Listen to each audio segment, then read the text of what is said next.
Hello, my name is Chamchi Gimbap. I am the political fish, apparently, and I am joined by Captain Swiss and Cameron, known as Cameron, starring as Cameron in Cameron the movie. Joining me for a stream on Ken Livingston, and I suppose this is an extension to your video that you put out on Ken Livingston Resigns. This is the unofficial sequel to that video. The unofficial sequel. If you see this on Netflix, then you know they didn't have my permission. I hear that they're going to get Barack Obama to play me in the Netflix version. All right, then, folks. How's it going? My name's Captain Swiss, President of the United States. That was actually not a bad kind of impression. But it was on the edge there. I was like, "Oh, I don't know what ways this one's going." Last things first and first things last. Do you want to tell the audience, Cameron, what we were talking about off air, just to get this weird thing going? So we're talking about anti-Semitism and in the Labour Party, basically, and Kevin Livingston. And the big debate was anti-Semitism a political attack on Corbyn, orchestrated by the Blairites? That wasn't quite what I was talking about. I was actually talking about the how we started talking about Obama and Netflix. Yeah, wrong end of the stick much. So anyway, tell us about this Obama thing before we get into bloody Kevin Livingston. And basically, Obama signed a deal with Netflix. Now, Obama and Michelle Obama both were doing it together. They're going to produce TV shows, films, and documentaries for Netflix. Starring Obama. Starring Obama. As Obama. In Obama the movie. He's going to make appearances in them as well. That's what it says. Well, he'd have to if he's starring as Obama in Obama. The movie. I know this is totally off topic because we're all really keen to get onto the anti-Semitism, but as far as Obama goes, do you get the feeling that he loves himself a little bit? I kind of feel like, you know, all those little videos he'd do when he was president, where he'd be like, you know, walking around the White House wearing sunglasses and shooting some basketball and like giving little winks to the camera and stuff. I kind of got the feel that he was, you know, he was really loving it. He was really playing. He was practicing at playing Obama in Obama as Obama in the movie of Obama. Well, yeah, I mean, like, to be fair, I mean, he's pretty sexy, you know. He was the run up to what's his face in Canada, that Canadian dude. You know? So Justin Trudeau. Justin Trudeau. Oh, the president of People Kind. Yeah, People Earth. People Earth. Yeah. You know, you can't call it Mother Earth anymore because that's discriminatory towards fathers who don't have access to their children. I never knew Justin Trudeau was an MRA.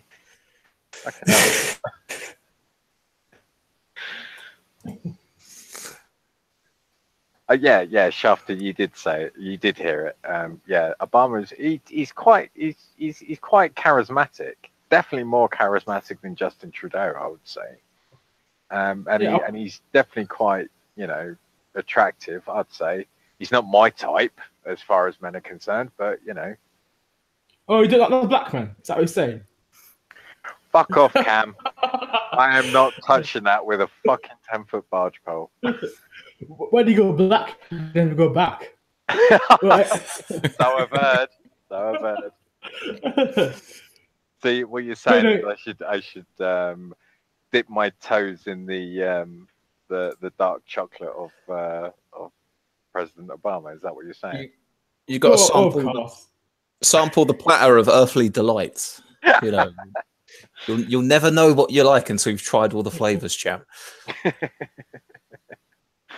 I've tried a few flavors, mate. Believe me. God, shit! I can't believe this shit's on there. Oh my god. We've got to talk about Ken Livingston, for God's sake. Thank you, Swiss, for banning me out there, chucking me that life raft there. No, we need to wait for James, because we need to balance out this panel at least a little bit. We need to have at least one Jewish person to talk about anti-Semitism with us, just so No. He was talking, because I think. Let me get my sentences. Let me get my ducks in a row for a second. What James was talking about was the why we always have to blame, as far as Cameron's concerned, the Blairites, or it's always the mainstream media or whatever for this, bat that keeps getting hit around the head of Corbyn and anti-Semitism. So we do need.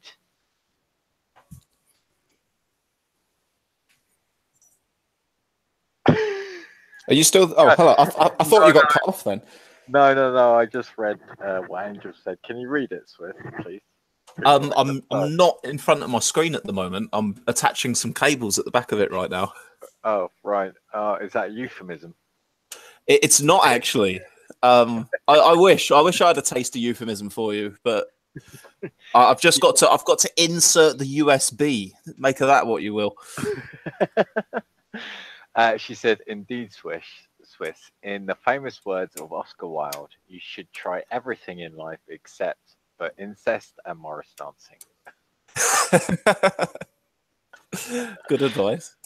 Well, who was it? Was it Rowan who said that she's done Morris dancing before? I think it was. Oh dear. I'll never look at Rowan the same again.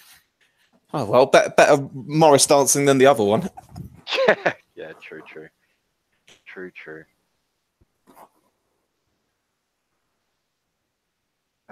Okay. Yeah, Angels, you can join at any time.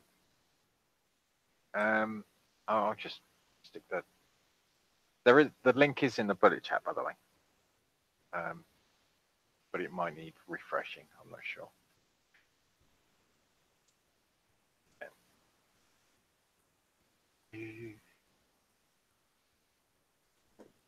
Oh, stick it there then, isn't it?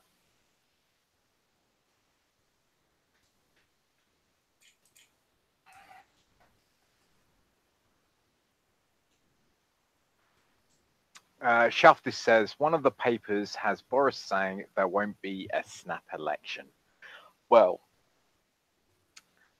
there's a lot of things Boris says, that Boris says that turn out not to be true, or that he's flip-flopped on. Never. Really? No, seriously. No, not our Bojo. Yes, surely our not. Bojo. Surely. Hello. Hello. Hello. Hello, future Councillor Clark. Yes, indeed. Yes, it's going to be Angleford Green West still, actually. Although the ward will end up swallowing up half of Egham, so you're technically right, but yeah. So now that you're going to change wards, does that mean your superpower's going to change? Yeah, it's going to go from incest to Morris dancing. How do you guys feel about that?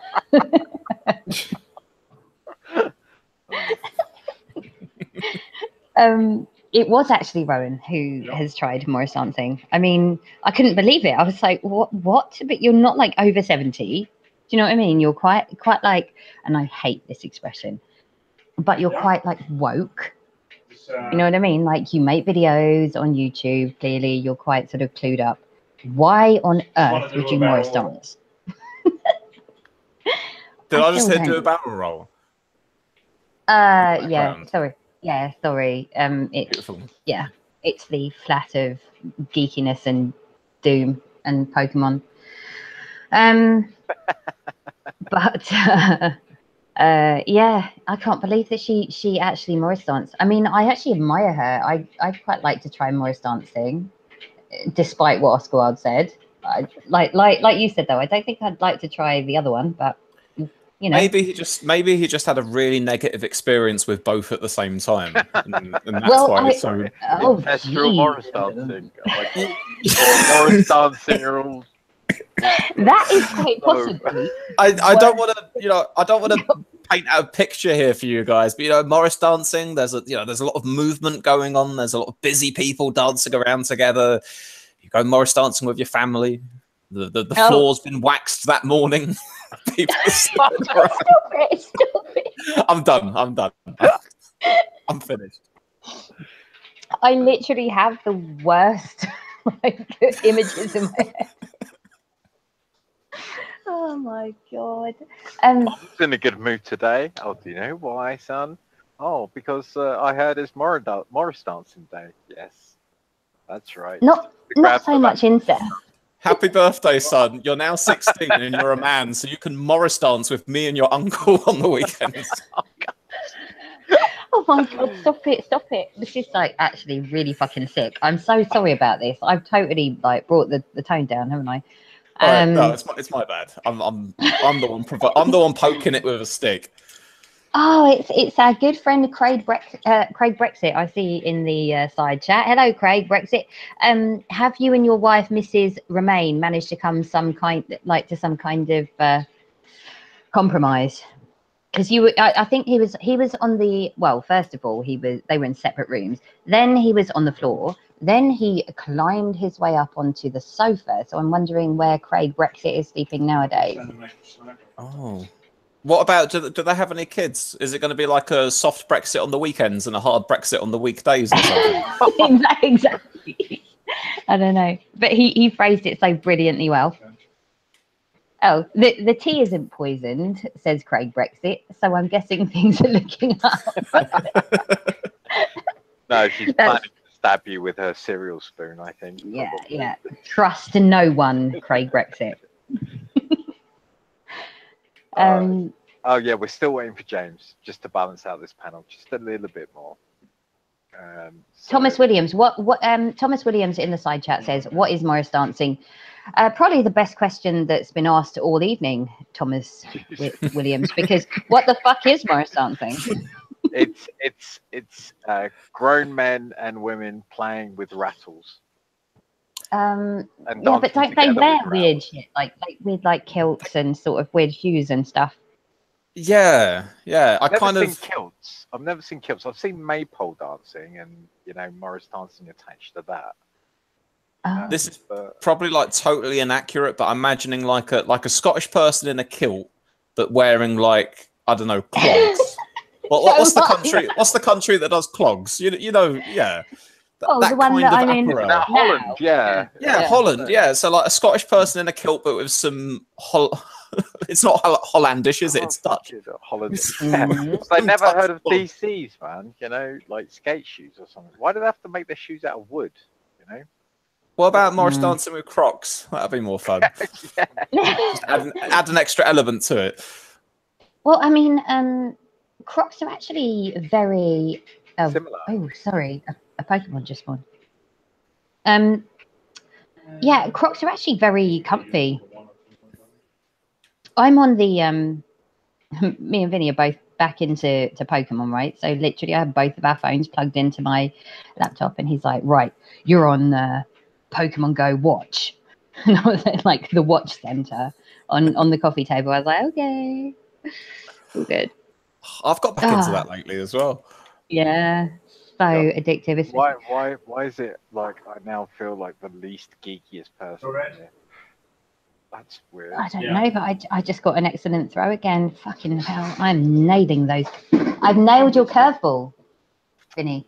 Nailed this curve. Okay. Don't say that too loud. Dat ga ik wel. Nope. Kunnen ze Nederlands verstaan? Nee, ze kan niet. Well, actually, one of them can, yeah. Ze zijn allemaal lullen. Nee, ze zijn niet allemaal lullen. Dutch, and then you talk to him back in English. like mix of both. Oh, all right. But actually, Bubblevis is Dutch, and so like he just called everyone dicks then. But he's like, oh, can they like he said in Dutch, oh, can they understand Dutch? And I'm like, no, they can't. No. And then he's like, oh, I was just saying allemaal lullen, which means like, oh, they're all dicks, but like for a laugh, and then like winked. And I was like, oh shit, actually, if Bubblevis is here or like one of the other guys, they actually can. So it's not very nice, is it? So like, oh, camera's gone. So yeah, we need to wait for James. Maybe they have the ability to bend space. Hope Cam comes back. Have you ever considered that? Yeah, I do too. But yeah, I'll be back in All the time isn't paying a attention. minute. Swiss Angels, can you hold the fort for a second? Sure we can. Can do. So, back on to Morris dancing. Yeah, that favourite national pastime. Like, have you ever actually been invited to Morris dance, or have you like what was the first thing that you ever sort of were, when it comes to Morris dancing? Oh, I don't know. Like I think when I was little in school, it wasn't Morris dancing. It was like maypole dancing or something. When you get like the pole with all the different little bits of coloured fabric, and you've got to like walk around it. Ribbon. That's the word I was looking for. A ribbon, not coloured fabric. There we are. I see. Yeah. I remember that. And wasn't that to do with something like harvest time or something, and they had maypole dancing? It's like Theresa May would probably have like a field day because she could like run through the fields of wheat and around the maypole. Oh my god! Nice pun there. Do they harvest in the May though? I thought harvest was like in the autumn after they grow over the summer. Is that right? Yeah. I think so. Right. Just for some reason in my head, they appear to be linked, but I don't know. I'm probably completely wrong. It's exactly the kind of thing that I would get 100% wrong. Adam West says there's pictures of David Cameron with Morris dancers Swiss. Oh, what? Oh, there we go. Well, he delves into the other thing you shouldn't get into, bestiality. So I wouldn't be sure if he hasn't delved into. Let's not casually get into bestiality. So. I'd never casually get into bestiality. It's got to be all or nothing. No, well, at least not get photographed doing it. That's for sure. Well, it takes all sorts, doesn't it? Just on your Pokemon Go hype as well. Oh God, do we have to? Oh no, just quick. I wanted to read one of Shafted's comments, so I didn't ignore Shafted for today. Says there's going to be a Pokemon Go for the Nintendo Switch, which is a console I sadly don't own right now. No, I don't. But one day maybe. Are we gonna? We're waiting for James, aren't we? That's it. James for the old and Cameron. Yeah. I think. Well, I don't think we're ever going to get onto anti-Semitism today. I think it's going to be Morris dancing all the way through, probably. Maybe a tiny bit of incest too, and pig fucking, and God knows what else. Hey, what did you just say, Messi? Did you hear that? And he goes, "What did you just?" Nothing. This is quite standard. Yeah. Well, pig fucking, Morris dancing, and incest is not standard at all. What are you chatting about? No, as in for our shit. Oh, Cameron's back. Certainly. We're 50% there.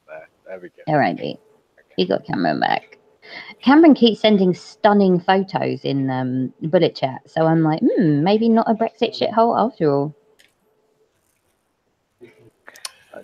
Well, Brexit shitholes are it's fake news, basically. They are. I don't know. Photos, though, Cam. Like you honestly do have some gorgeous places around where you live. Yeah. I live in a confirmed Brexit shithole. I'm a Brexiter. And I'll say that. Well, no, it's not. No, actually, there are some bits of Stoke-on-Trent that are perfectly lovely. It's just the particular block of like 8 streets that I live on, which is where they put all the poor people. I thought it was interesting in that Novara Media thing earlier that Aaron Bastani actually brought up the single state socialist country thing that I've been saying for weeks. You know, and he actually says himself that it's a discussion that's been going on for like over 100 years, and he does put it far more articulately than I could have ever done. But I thought that was quite interesting. I was just like, dude, I've been saying this for fucking weeks. I'm talking about this. You have. I mean, there's something to be said, I think, for the idea that obviously, Venezuela trying to strike out on their own and being one of the few, properly socialist countries or having a go at socialism out there in the world, and they've got to face all the other capitalist countries and their potential sanctions and the rest of it.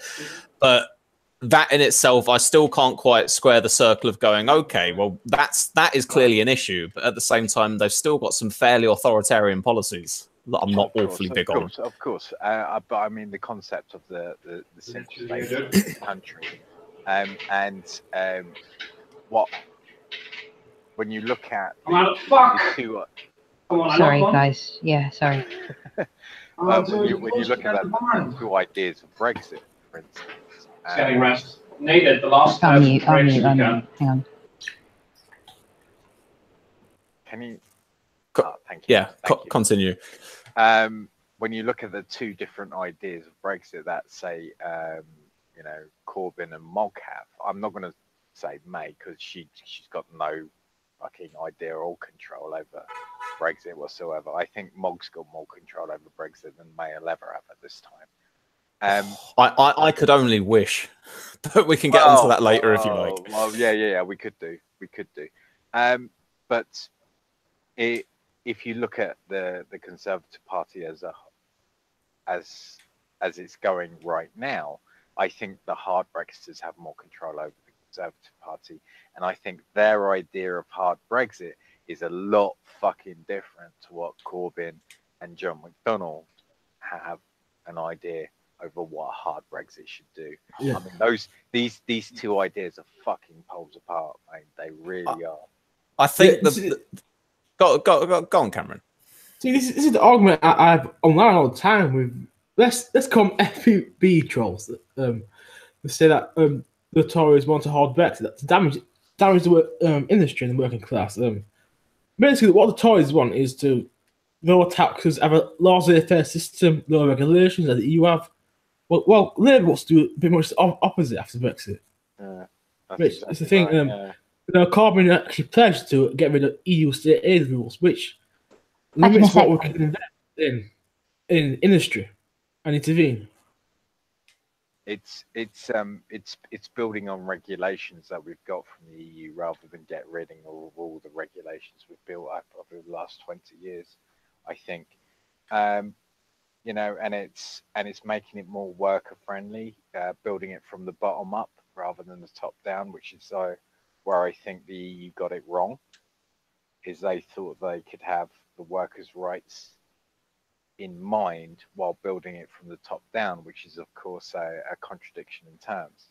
Well, the EU working rights is peanuts. That isn't built it with workers in mind. You can say that to the Greeks. Honestly, yeah, exactly. What organization forces austerity in countries? We could talk about Portugal and Italy as well. This is not a working class friendly organization. Now, if you look at it, the single market, it's based on the principles. There's nothing worker friendly about it. You can remember TTIP when they negotiated that in secret, which they could if we profit recovery, they could firms could sue the government for it, and which put the NHS at risk. The people in charge want something else than what, let's say, people on the left want.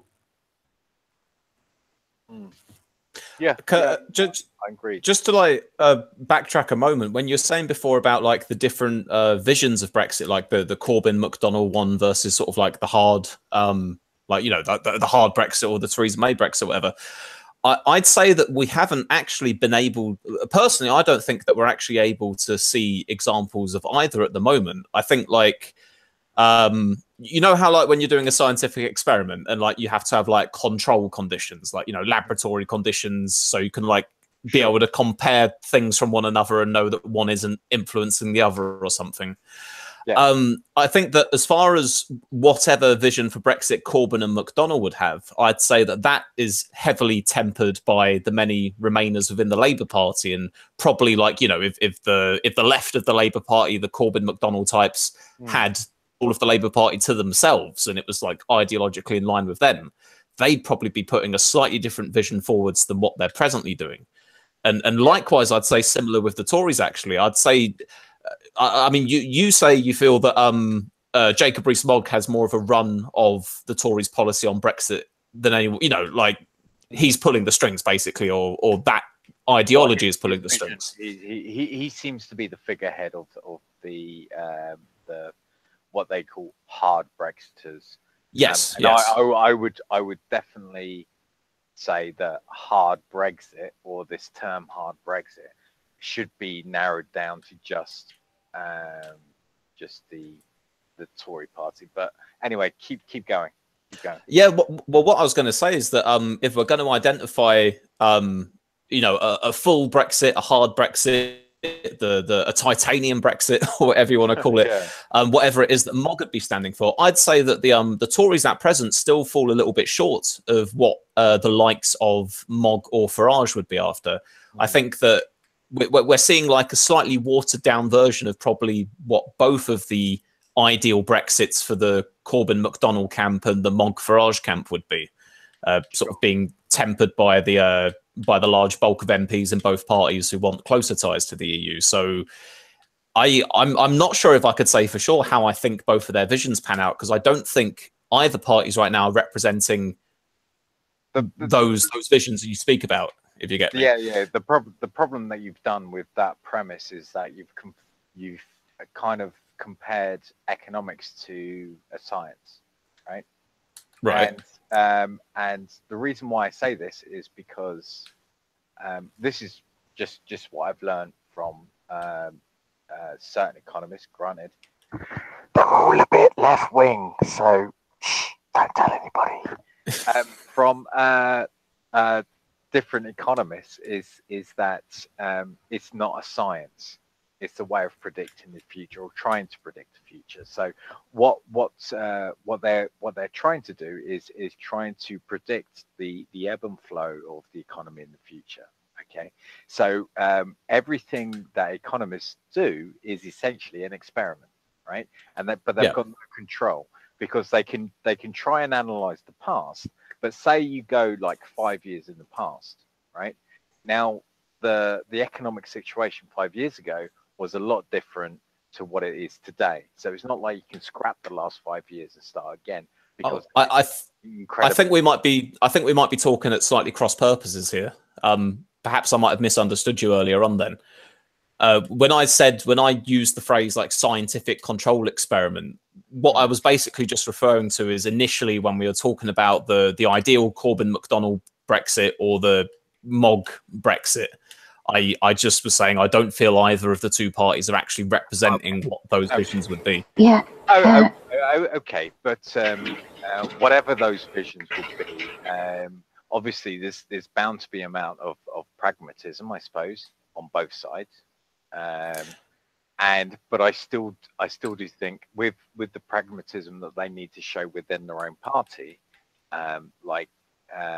if you look at the last manifesto from Labour, it showed Corbyn at being very pragmatic, and there was a lot of allowances within that manifesto, especially economically, and how he gave up, £200 billion over 5 years for Trident, for instance.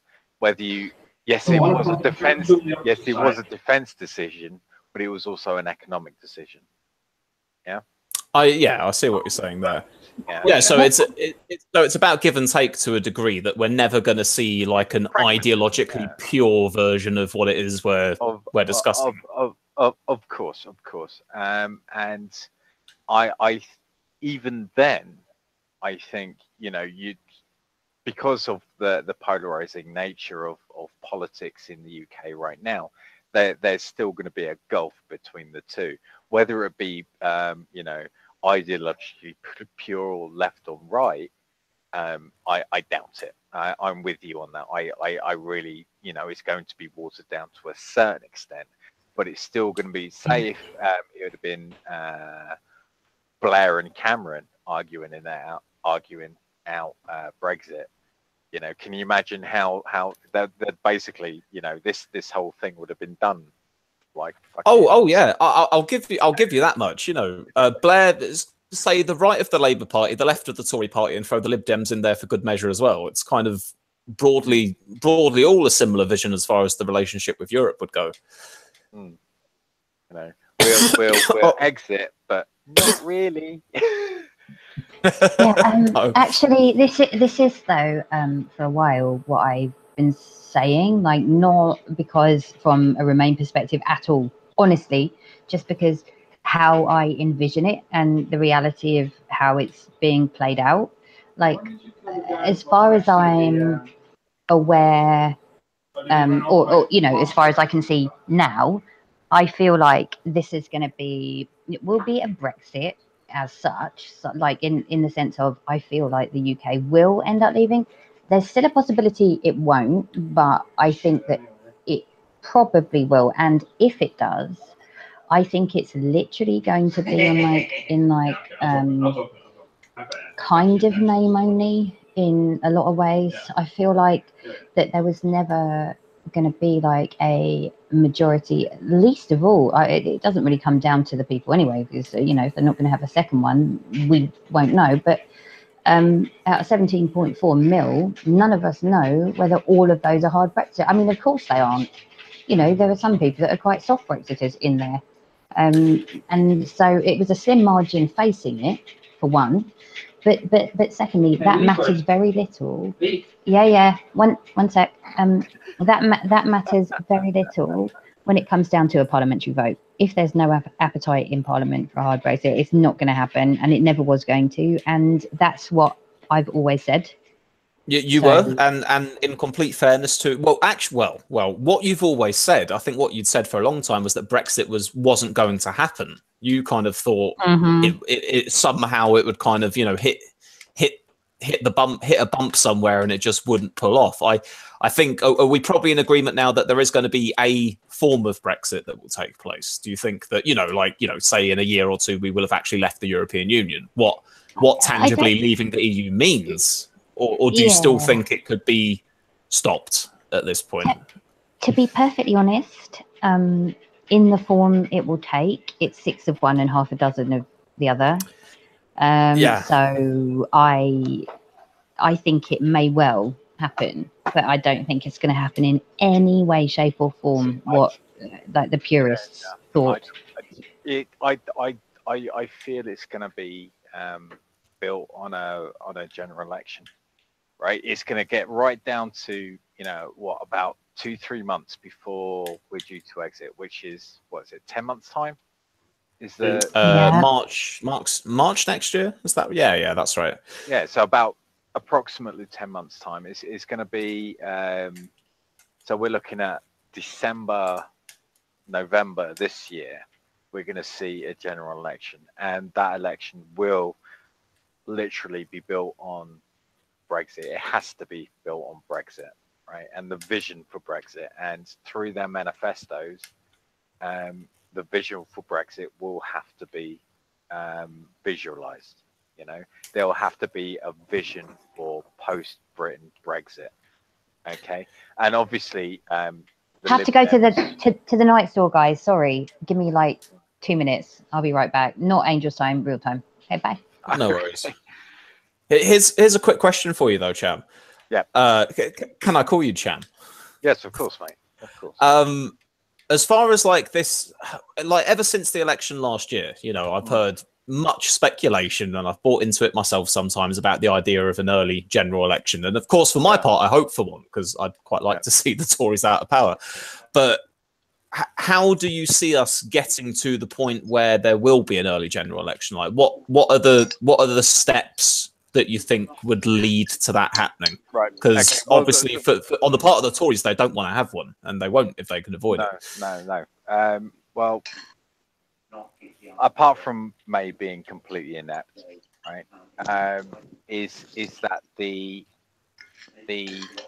visions for Brexit, which will be illustrated? I mean, a pure example and how we're stepping towards it. The first step was last week's PMQs, right? And how Corbyn literally hammered May on her Brexit vision. He didn't want to bring it up because he's been avoiding it for weeks and weeks and weeks and weeks and weeks. But he actually brought it up and he hammered her on it, right? So this is the start. This is the first step, right? On this road to this general election. And what I think is it's going to come to such a breaking point, and that they feel that they cannot let her, the Tory party, cannot let May lead anymore. That they'll have to call a leadership election. Then it'll be like, okay, and it'll be. I mean, who would take her place though? It's got to be Boris Johnson. Really, that's the only person that I can see it. Even though he holds so much baggage, I can't see or Mog. Well, I'd say or Gove. Gove, okay, Gove, okay, yeah, granted. Or Gove, you know, but they would have to lay out because nobody would vote for Gove just because he's Gove, for instance, right? He would have to have a plan for Britain in the future. And that's where I think there'll be a no confidence vote in government. Not just because of Gove, but it'll just be a no confidence vote in government. Oh, but would you say it'd be a no confidence vote following the replacement of May then? It could be because of May, it could be following May. I mean, who am I to make the recipes of kitchens of the future? Because I'll tell you one thing that I've been reading about, at least, which is you've obviously got the impasse at the moment over the future customs arrangement, and the government are getting ready to publish a white paper on that. Yeah, whether the white paper is going to have anything substantial in it, God only knows. We'll find out. We've seen these white papers before, and they've basically been toilet paper. Oh, I know. I keep getting my hopes up. I think maybe this time I'll find out what it's going to be, and it's just a shopping list of we would like. But this is what I think. Obviously, certain Tory Brexiteers have been making it known recently that they're very unhappy that May is flirting with the idea of a customs partnership, which in essence will be a customs union. It won't be that distinct from what they've got at present.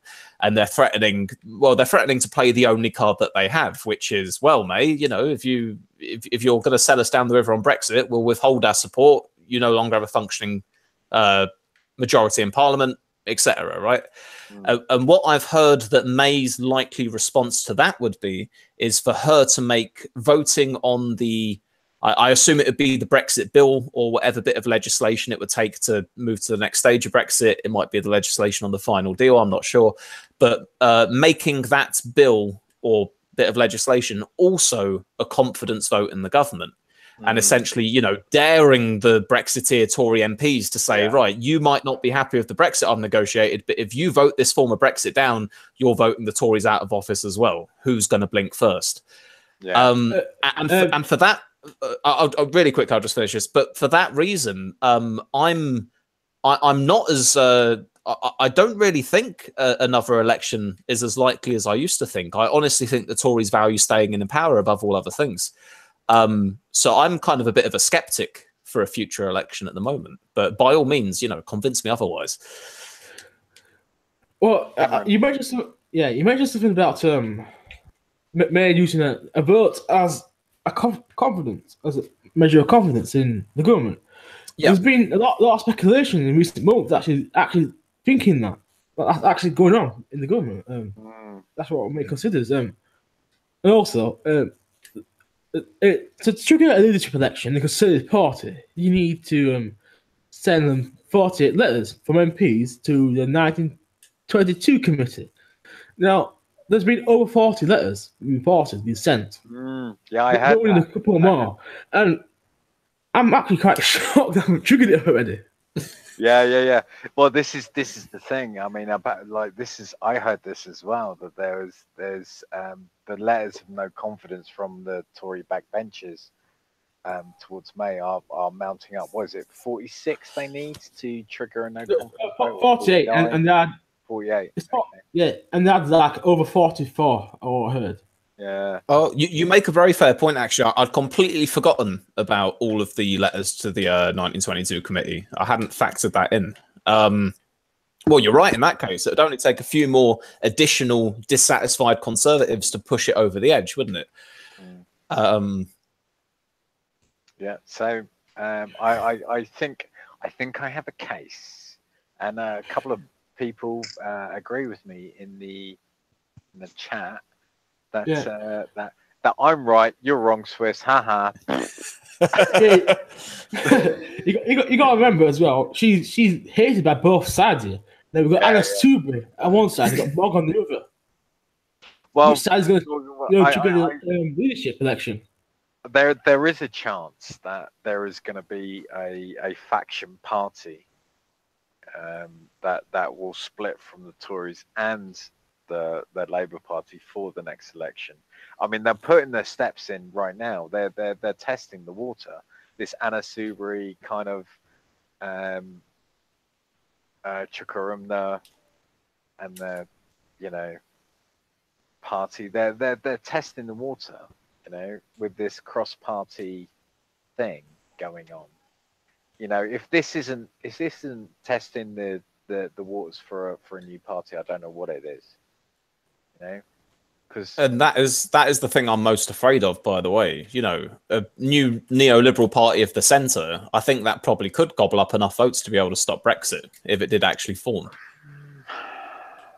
I don't know. If you got hard Brexit on both sides, two main parties going for hard Brexit, all it'll do is become, well, it'll swallow up all the Lib Dem votes, I reckon.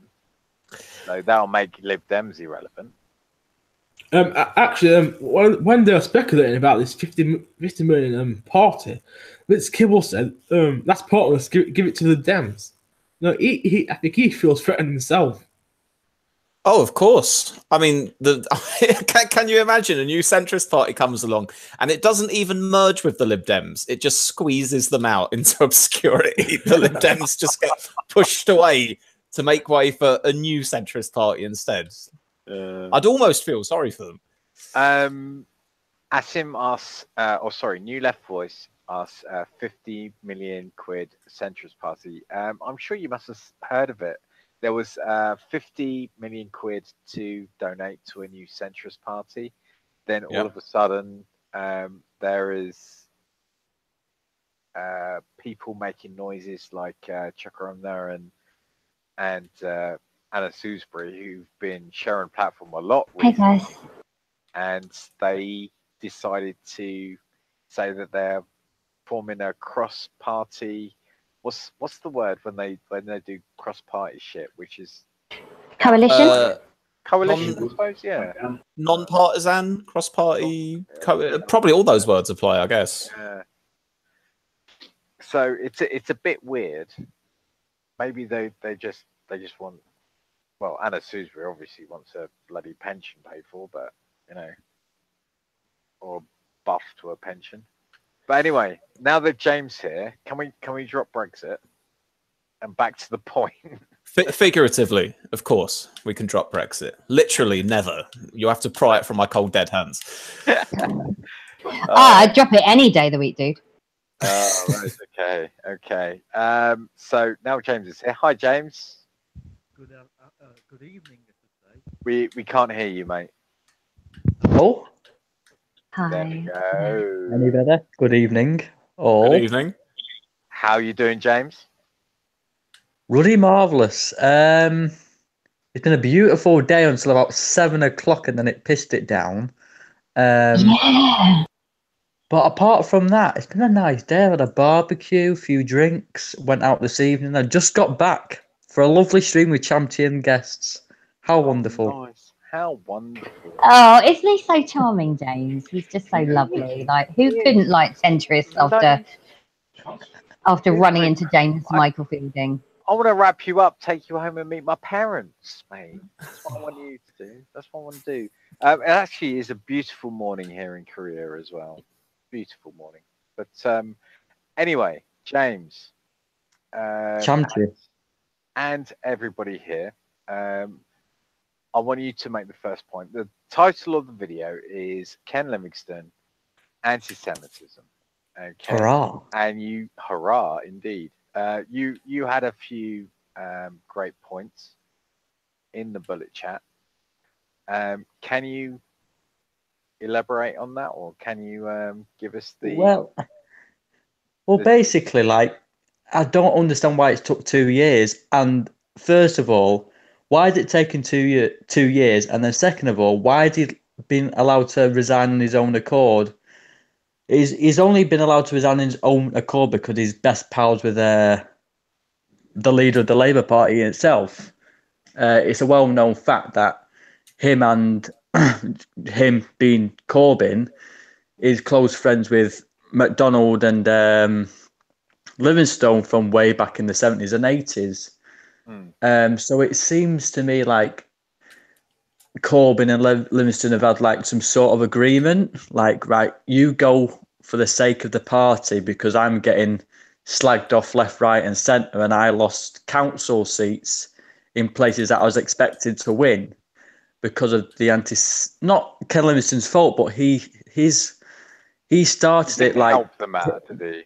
I mean, yeah, this is all where it came from, the anti-Semitism stuff. It came from Kevin Livingston's comments, and it spiralled on for the past 2 years. Fully enough, since Corbyn's been in power. But yeah, I feel it's like a lack of leadership on Corbyn's part, that he hasn't took a tougher stance on this. He seems to be like... He seems to have his close allies like Abbott and MacDonald and Livingston and a few others. Abbott. And he's got Abba on his side. I didn't know that. Well, he might have Abba on his side. I mean, I would never turn down Abba on my side, but like he would only have like Diane Abbott. Diane Abbott is only in her position because they had a fling in the 70s or 80s. Like, you know, she's not there because she's a really shrewd politician. To be, you know what? Shrewd enough. Yeah. Look, I think that she is certainly a bit of a liability at times. No two ways about it. But I don't think that she's only in the Sedekada because she had a fling with him. I think she's in there because she was like an ally of his regardless, if that makes sense. So like, even if they hadn't, like, I don't think it's because of the fact they had a fling. You know, I think it's like... I guess you can say... Okay. Like, we can address the Abbott thing. There's a couple of points that I want to address what James said before we get on to Abbott. Okay. Carry on. Okay. Do you think that whatever Ken Livingston said, do you think that what he said was anti-Semitic? Personally? Not necessarily what he said. First of all, his first comments that he made wasn't necessarily no. But if you actually remember back, I think it's John Mann, who's a Labour MP, and he confronted Ken Livingston after his first comments were made, and confronted him in Westminster Hall or it's somewhere like that. And it's quite a video. You'd have seen it. And Livingston went on saying. Yeah, Livingston ran away and said, "You're not proper Labour," blah, blah, blah, blah, blah, all that bollocks. And to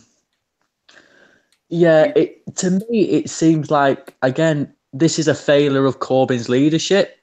Not that Ken Livingston was necessarily anti-Semite, but the reaction to it and the reaction of Corbyn to do nothing about it was, to me, it seemed to be like, well, I've got to keep my friends in shape. I've got to keep my friends close by.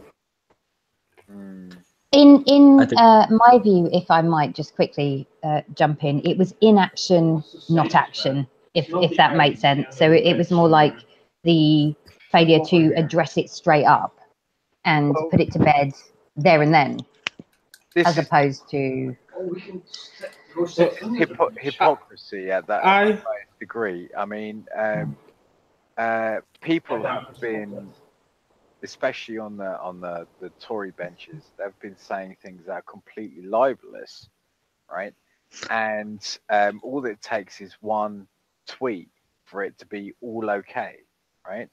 Now, Corbyn has sent numerous, throughout his entire career, he's always been protesting against racism, xenophobia, homophobia, and, you know, anti-Semitism across his entire career, 30-year career as an MP, right?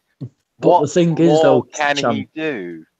What more? Well, there's many things that he should have done. He should have, when the Labour Party decided to suspend his Livingston's membership, he should have said under investigation. It was under investigation. So why has it taken 2 years to investigate this matter? Why did to me that's like it should have been done. Investigation. There was an investigation under Shami Chakrabarti who did it. Who's a human rights. Yeah. I can give you guys a bit of background on this if you want, because there were two slightly separate things between the Chakrabarti investigation and the investigation into Livingston. Chakrabarti's one was about anti-Semitism within the Labour Party at large. Livingston was first investigated. He was actually first suspended, not for anti-Semitism, but for bringing the Labour Party into disrepute. Yeah. And then I think you can go check this, but I think his suspension was initially a year long. It was then extended for another year because of comments he made after he was first suspended, basically repeating the things he'd originally said, going, well, I'm sorry if people got upset. I'm going to stand by the things that I said. So, you know, repeating the same charge, if you will. And then I think it was, I forget his name. Is it Ian McNichol or whoever was like the former, he had some position in the NEC or something. On his way out most recently, he like his last outgoing act was to indefinitely suspend Ken Livingston once more.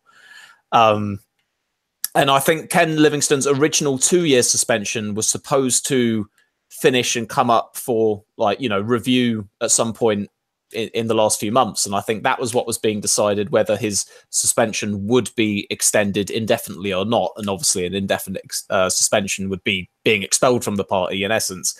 And then that was when Livingston went, well, either I lose and then I carry on trying to fight it, and that could potentially be another 2-year legal battle, or I'm allowed to stay and I continue to be a distraction because of who I am. And that's why he opted to leave. But as far as the processes went, things were being followed by the book. I think it's fair enough to say, okay, well, why wasn't he expelled? Surely, if the party had wanted to, they could have said, no, sorry, Livingston, you're out straight away. But I think that, I don't know, say, for example, it weren't Livingston, say it were John Woodcock or something, right? And he had done something and had been expelled outright from the party and due process hadn't been followed for whatever he was being accused of. That would be painted as some sort of a Stalinist purge by Corbyn. But then we say, okay, but we follow due process in the case of Woodcock, we follow due process in the case of Livingston. And in that sense, you're right. Obviously, Livingston and Corbyn are very good mates with one another, but they both have the same due process within the Labour Party applied to them. It might be awfully lengthy, it might be a little bit cumbersome, but that I don't think that, as far as I'm aware, I don't think Livingston has had any special treatment as far as the internal Labour Party processes go.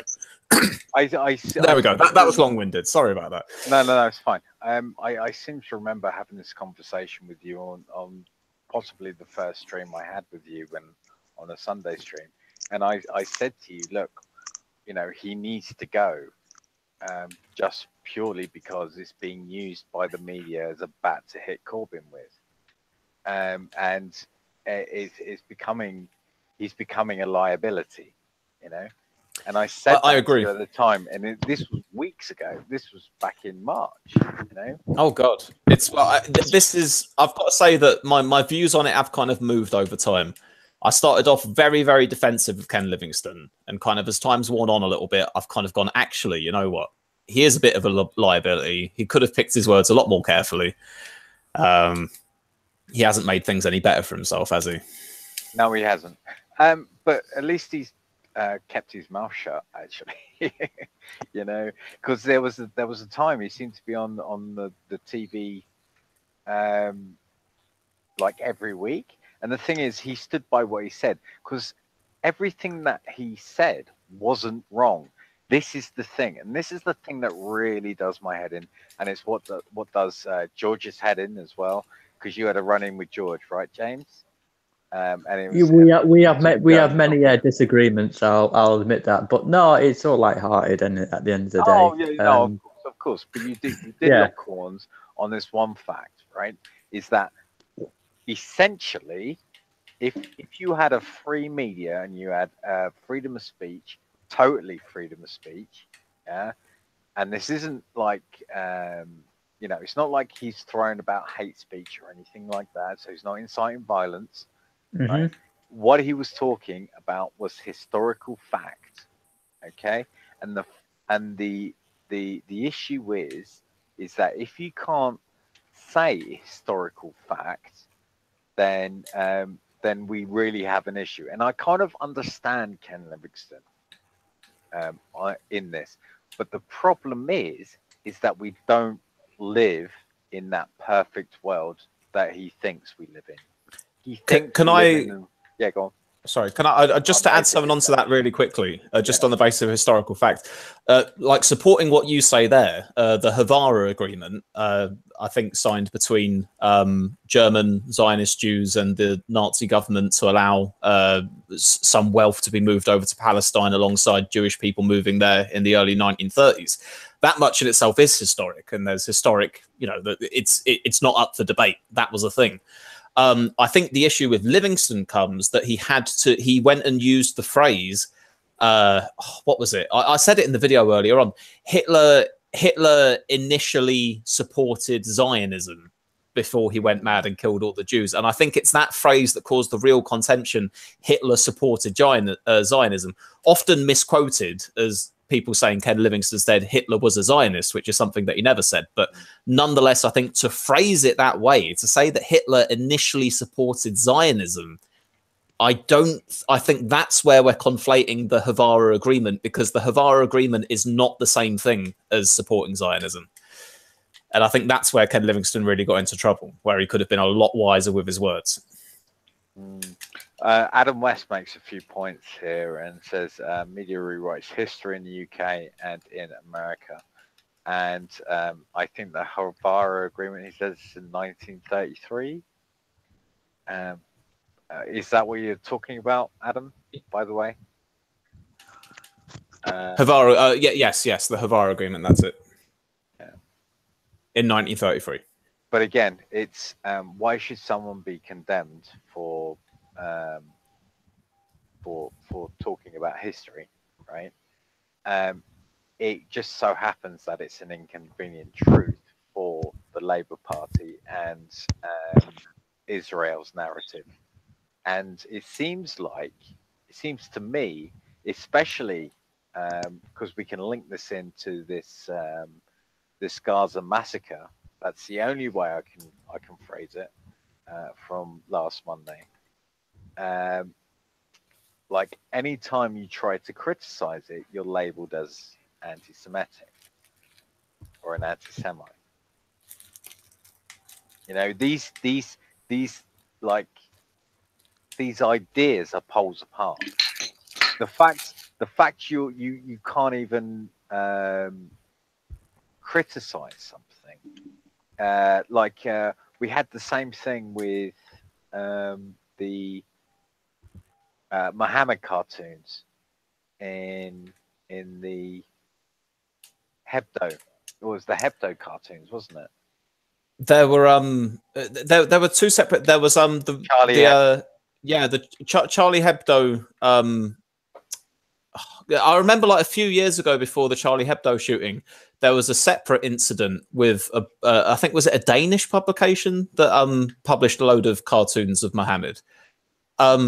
And there's an interesting question actually. What sides do you fall on this then? Do you say those cartoons are Islamophobic? How dare you publish them? Or do you say it's people's freedom of speech and freedom of expression to depict whoever they want in whatever way they want? So they were perfectly entitled to publish them. How do you place on that? Because arguably you could go, well, arguably they are Islamophobic. They're portraying Islamist beliefs, not Islamist beliefs, Muslim beliefs, in a nasty light. So arguably they're Islamophobic, but nonetheless, purely just to draw a picture of Muhammad, should that be banned? That seems like a bit extreme on the other end to me as well. Well, it's an interesting question because we've always spoken about freedom of speech and where do you draw the line between freedom of speech and hate speech, and where inciting violence. Now, the problem is that with the Charlie Hebdo cartoon, they obviously incited violence because people died as a result of it. Right? Now, I'm not saying that. Oh, hang on. I'm not saying that it was right for people to die because of that, but I do think, though, my bottom line, my bottom feeling is that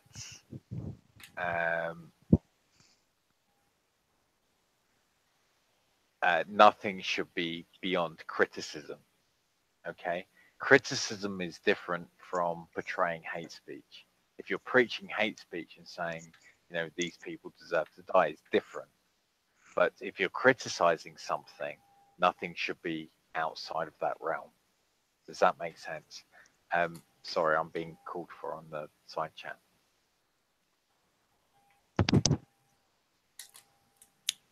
No worries. I realised we kind of went massively off topic there for a bit. I don't know if it was me who steered us away there or no. I to be honest, I think it's with the Charlie Hebdo and with Islam and with the Muhammad cartoons. I think there is a parallel. Definitely, because I mean, what's right in speech is right in journalism. And to be fair, they were supposed to be satirical cartoons at the end of the day, weren't they? So, all right, but put it another way then, and say, okay, someone does a satirical cartoon about Benjamin Netanyahu, and it portrays him with a big nose, which is an anti-Semitic trope. Is that then defended by freedom of speech and freedom of expression, or is that then divided as whistle anti-Semitism? We're coming back to that mural, aren't we? Really? Guys, yeah. Sorry. I just wanted to ask. As for the whole big nose thing, right?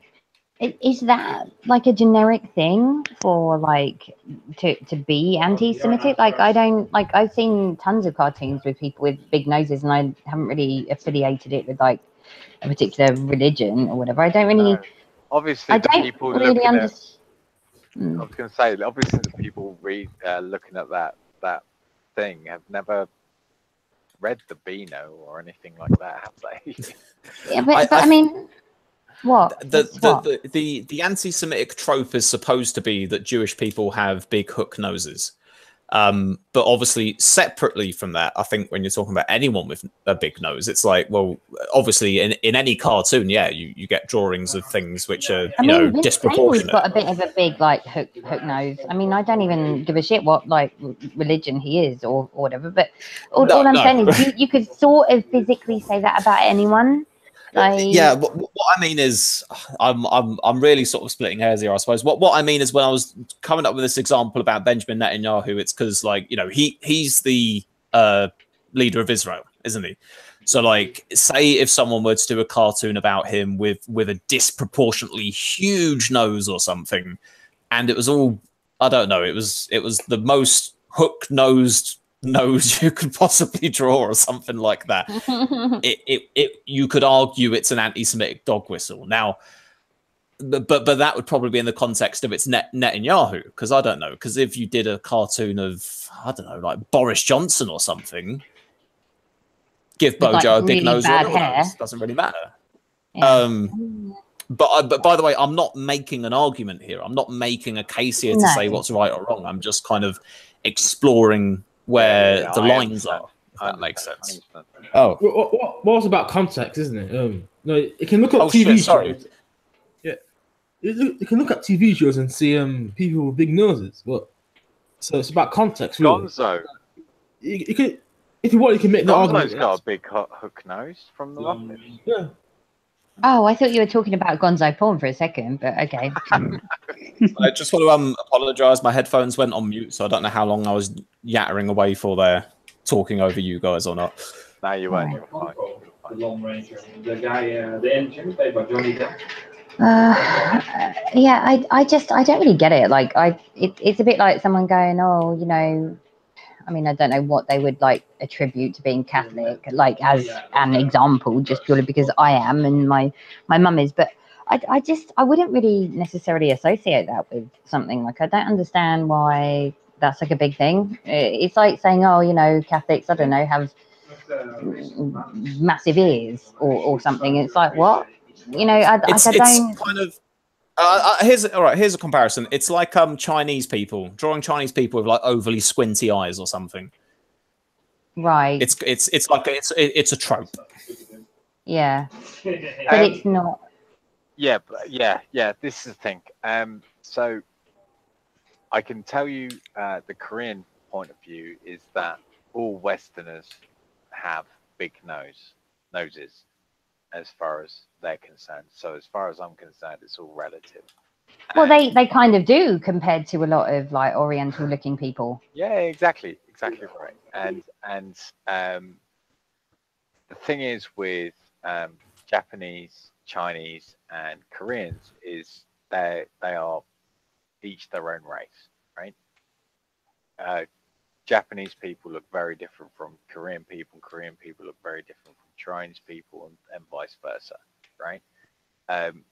Granted, I will admit to you, it takes a while to know the difference, but they say the same, vice versa, right? So, like, I would know the difference between a Spanish person and a Russian person, for instance, but they wouldn't necessarily at the same time. So it you know, the door swings both ways, you know, and that kind of blew my mind when I first learned it. I was like, oh, okay. So there's a racist trope that all Asian people look the same. You know, when of course they don't. You know, of course they don't. And the same thing goes is that all Western people from their side, all Western people are the same. They just they're all tall with big noses, right? So here's one to bake your noggin then. Yeah. These tropes are based in truth. Because to a non-Asian person, the Asian people do all look the same, and to non-Western people, the Westerners all look the same as well. But you do have societal differences as well, right? And this is like when you look at that hashtag anti-Semitic mural, right? What I saw in it with the guy with the big nose, right, which is only 1 out of 5 of them, to be fair, like. I just thought he was an alcoholic, and if you are an old alcoholic, the trope is that it inflates your nose. Yeah, I mean, look at Alex Ferguson, for instance. I mean, his nose has got huge over the last 10 years. I think there's a thing as well. It's like, okay, in the knowledge of saying, okay, there's a trope, there's an anti-Semitic trope that exists of Jews being portrayed with large noses, right? Yeah. Then the question goes, okay, so then you can look at many different examples of illustrations of people with large noses. Some clearly, you could say, have absolutely no Jewish connotation whatsoever. It's just simply an aesthetic factor. Others, you could say, yep, clearly that person's being, they've got a Star of David around their neck, or like, an Israel flag in their back pocket or something. Clearly they're trying to portray, clearly they're trying to portray a Jewish person. But then you get the middle area, which is where something could be interpreted to be anti-Semitic, but wasn't necessarily intended as being anti-Semitic. And I think that's where the big point of contention comes, because then you're going to have differences in opinion, and you're going to have people perhaps either being accused of anti-Semitism or accidentally being anti-Semitic, depending what side of the fence you're going to fall on there. Or you could just pull a me and James Fielding and not fall on either side and be a beautiful, lovely, neutral centrist. This anti-Semitism. Yeah, no, I'm just saying, like, it's kind of weird because obviously, like, James, you're Jewish, so it's different. So you're gonna interpret stuff differently to me. Like, I'm Catholic, I don't really sort of think about, like, to me, if there's, say, a painting or a cartoon or something with like somebody with like a large nose, I don't immediately go, oh, they must be Jewish. Like, it doesn't even strike me. I don't really understand that. It's a stereotype, really. It's I'm trying to think, like, Chamch actually described it quite well. Like, you try and, if you had a Chinese, a Japanese, and a Korean, and you didn't know who they were, what you say, can you pick which one from Korea, Japan, and China? 9 out of 10 people probably wouldn't. So I'm guessing, like you said, if a Chinese person has to pick between a Spanish, French, or German person, they wouldn't know. But with the big nose, again, I think it's come from, like, it's not an urban myth, but it's come from, like, history of, like, families telling it onto families that Jewish people have got big noses, and it's just carried on and on and on. Same with Chinese people have got squinty eyes, or they've got Americans have got fat bellies. It's just things like that are carried on from family to family. But like, you're Jewish and you don't have a massive nose. Well, no, I don't, but I might have a massive nose compared to you or compared to Swiss. Please, no, actually, arguably, my nose is probably bigger. But, like, this is not a nose up. you know, but I'm trying to think. I don't. How do I describe it without being, like, really crude? Maybe disbelief, but, like, African people. Just be crude anyway, and right. then Okay. You got a free space to be crude. All right. Okay. No, right. So Africa. Put in a disclaimer. Everybody knows here that, and hopefully everybody in the audience, James is not racist. He's just trying to explain his ignorance. That's all it is. Right. Okay. So Jewish people have got big noses, right? And African people have got big penises. That's like a stereotype that's passed on and on and on. That's like that's a positive stereotype, though. Hello, sailor. Well, it certainly is, isn't it? It's not how big it is; it's how you use it. So you don't need to big yourself up now, Mr. Swiss. But yeah, you know what? It's not about the size of the tide. It's not about the size of the tide. It's the motion of the ocean. All right. But going back to the point, that's Angel's really not going there. That, to me, it's just like a stereotype that's passed on and on and on. I don't think it's much of relevance, but I've never seen cartoons with Jewish people with preferably large noses, but it's like when the sun shines always on the right-hand side of a picture when you draw it as a kid. Why is it always there? Well, it's always there because you are brought up by people telling you that the sunshine's always in the top right-hand corner. So, I don't think there's anything really to it. I don't think many Jewish people that in my family haven't got massive noses, and if someone highlighted that I had a massive nose, I wouldn't really take offence to it. I'd be like, "Oh yeah, so what?" I find the Sort whole of thing. thing like fucking ridiculous, to be honest. Exactly. Yeah, It's like, oh, have I got a massive Cameron. nose? Sorry to offend you. Cameron, what were you going to say? I'm about to say, I never met a Jewish person with a large nose. So I just think it's so stupid. I don't know why, but this whole conversation is making me laugh massively. Because it's just so fucking ridiculous. Like, is this like a thing? It wasn't until recently, you know, when there was that. Who was that Swiss? You covered it on the channel, and it was like that artist, and that was actually a very good image. But like, this particular artist had that thing, and it was like deemed as being anti-Semitic somehow. Yeah, it was terrible. Yeah, that's because they had a big nose and they happened to be a banker at the same time. That's like a double whammy. That's a double Jewish stereotype whammy right there. well, what about my Catholic boyfriend who has a relatively large nose and happens to be a banker, who is sitting right here gaming right now? But the Catholics are different. The Catholic tropes are they have lots of children, and if they're priests, they fuck children. That's the Catholic. Right. That's the Catholic tropes. Okay, right. They love kids. Okay. They love kids, unless you're me, who is Catholic and doesn't even want them. But okay. And I mean, and thinking about it, there's a lot like atheists. I think one of the only tropes I know about atheists is that they're all secretly Satanists. That's one that I've heard before. And what about if you're a Stizer? We lack morals. Yeah, we have no morals. We don't believe in God because it gives us an excuse to do all the bad things we want to do. What about Stizer? Oh, I think Stizer's He's like a rule unto Stizer's his himself. own stereotype. Yeah, he's a minority of one. That Stizer. Well, they do, like, to be fair, they do say an honest man is a majority of one. So, yeah, I mean, the fact that they use the term man, I think Justin Trudeau would be really annoyed. So, let me just adjust it and say that an honest person is a majority of one.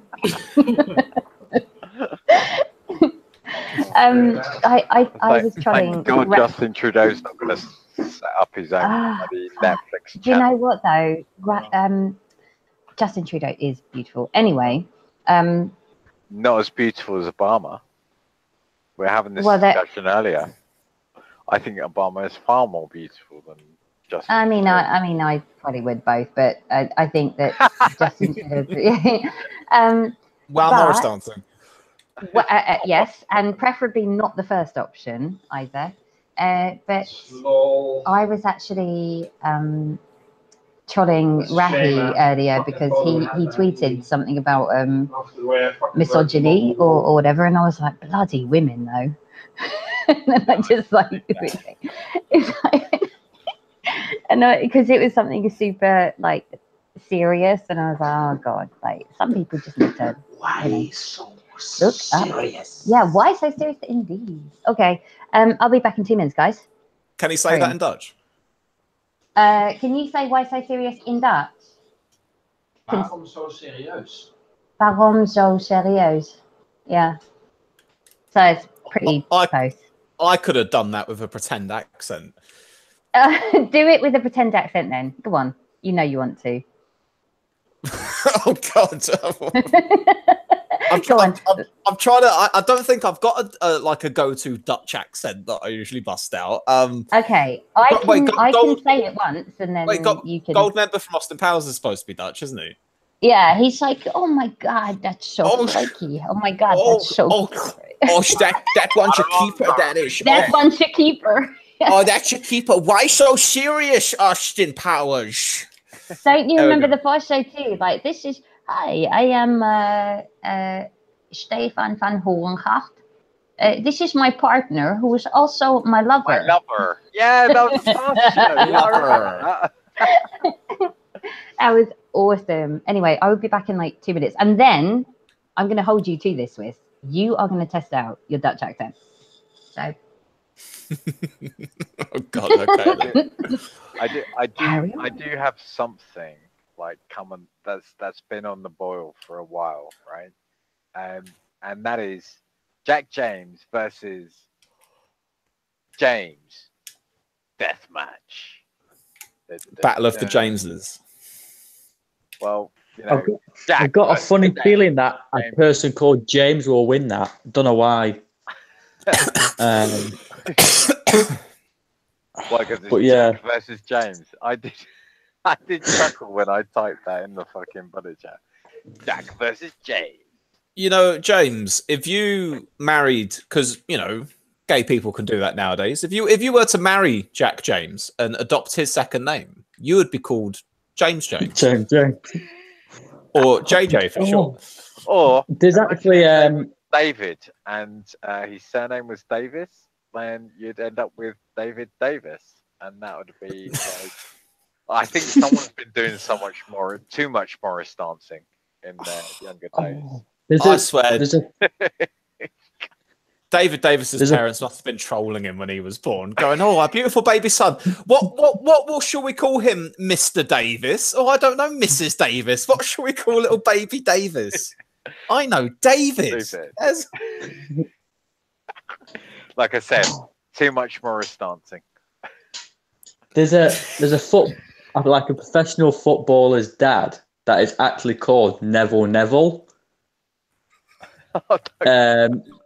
His name is Neville, like no word of a lie. I can't think. There's a song that we sing about it, and it's something like the guy's got one name or something. It's something stupid anyway, but it's just not, like, why would you? If you've got a last name of Neville, Gary Neville and Phil Neville, Phil Neville's younger brother, like So their dad is called Neville. Like, what is this? Like, come on, any other name apart from Neville would be like sufficient. It's just too much Morris dancing, mate, in their younger days. These bloody kids with their Morris dancing, I don't know. You see them on the street corners, passing rattles to each other, sewing up their kilts. I don't know. Oh dear. Oh no. So it turns out Morris dancing has become a euphemism for incest. Yeah. Not only incest, but like hard drugs on the rave scene as well. And Morris dancing. And Morris dancing. So I've just realised that actually the side chat has been sort of chatting away, and I've been totally ignoring them, which is bad. But up in the chat, Scott Bauer said humans are pretty creatures, right, angels? I'm not sure whether he's referring to I'm not sure whether he's referring to like the big nose thing, but they are pretty creatures. I mean, I'm not fussy, so yeah, sure. Breed like rabbits. Not really sure what that. I mean, what is that? When we're talking about the Catholics. Oh, right. Yeah. Let's look at Jacob Rees-Mogg, for instance. Pure. Oh, and his son Sixtus. Sixtus. Yeah, he's the perfect example. What the fuck is this? Oh my god. Mogg is a Catholic and he's got a shit ton of children. Sometimes stereotypes are correct. Yeah. I don't really know what to say about that, but that's probably true. I don't really understand though, like this whole thing, like the vast majority of Catholics I know are probably the worst when it comes to like drinking and sleeping around and God knows what. I don't know whether it's because, I mean, I actually don't know why, but they do tend to be, you know, there's this stereotype like the quote unquote good Catholic girl who tends to be the worst. You know what I mean?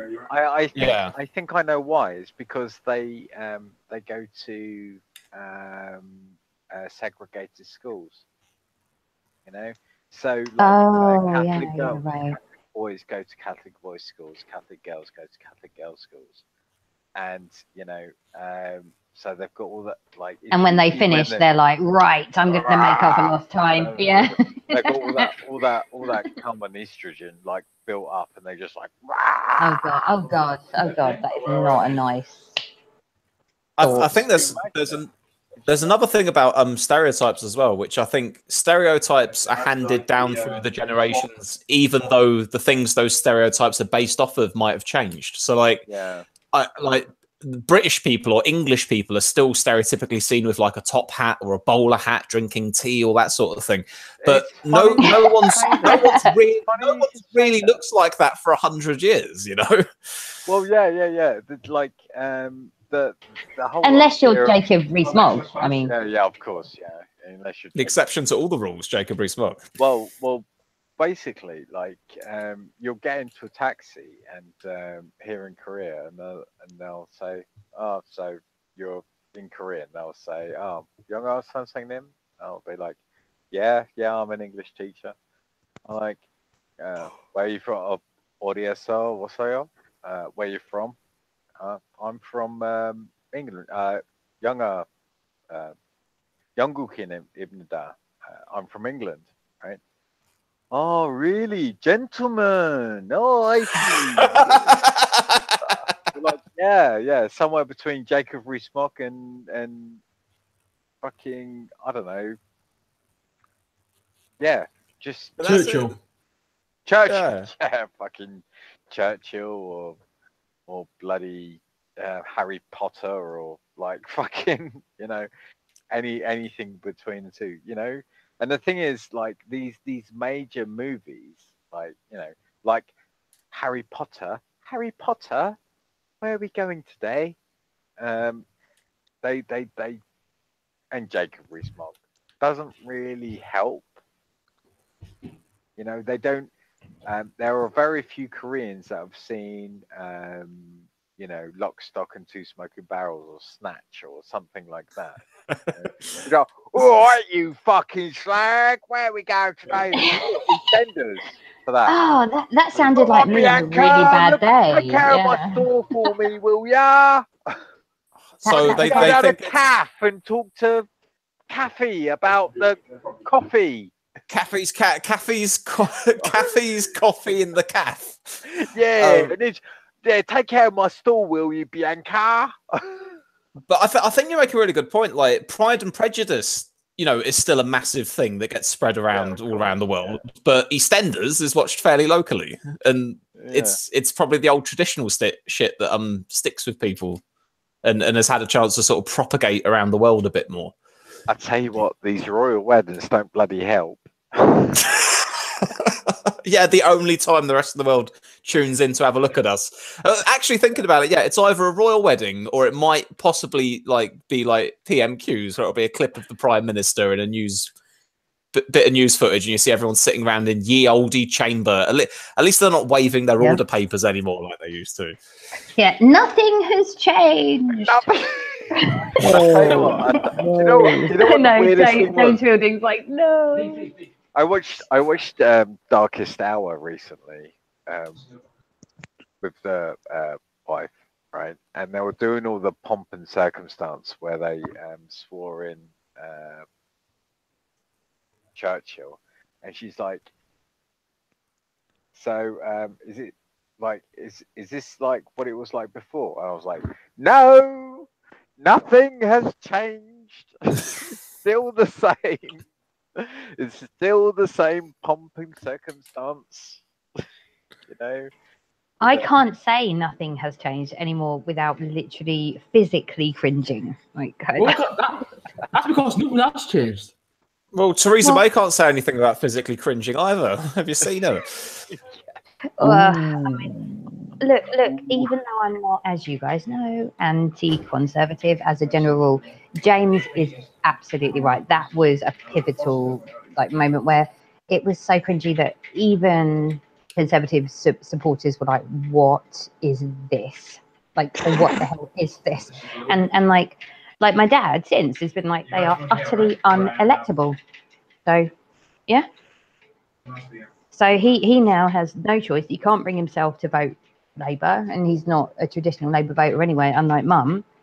But he feels like he just has to vote Lib Dem. And I mean, he actually doesn't mind Vince Cable anyway. But then arguably Vince Cable, I suppose, is a bit of a soft Tory. But saying that, Angels, who doesn't mind a bit of Vince Cable in their lives? Like, Well, come on. I What is there certainly not to love don't. about him? Daddy. The electorate. Well, yeah.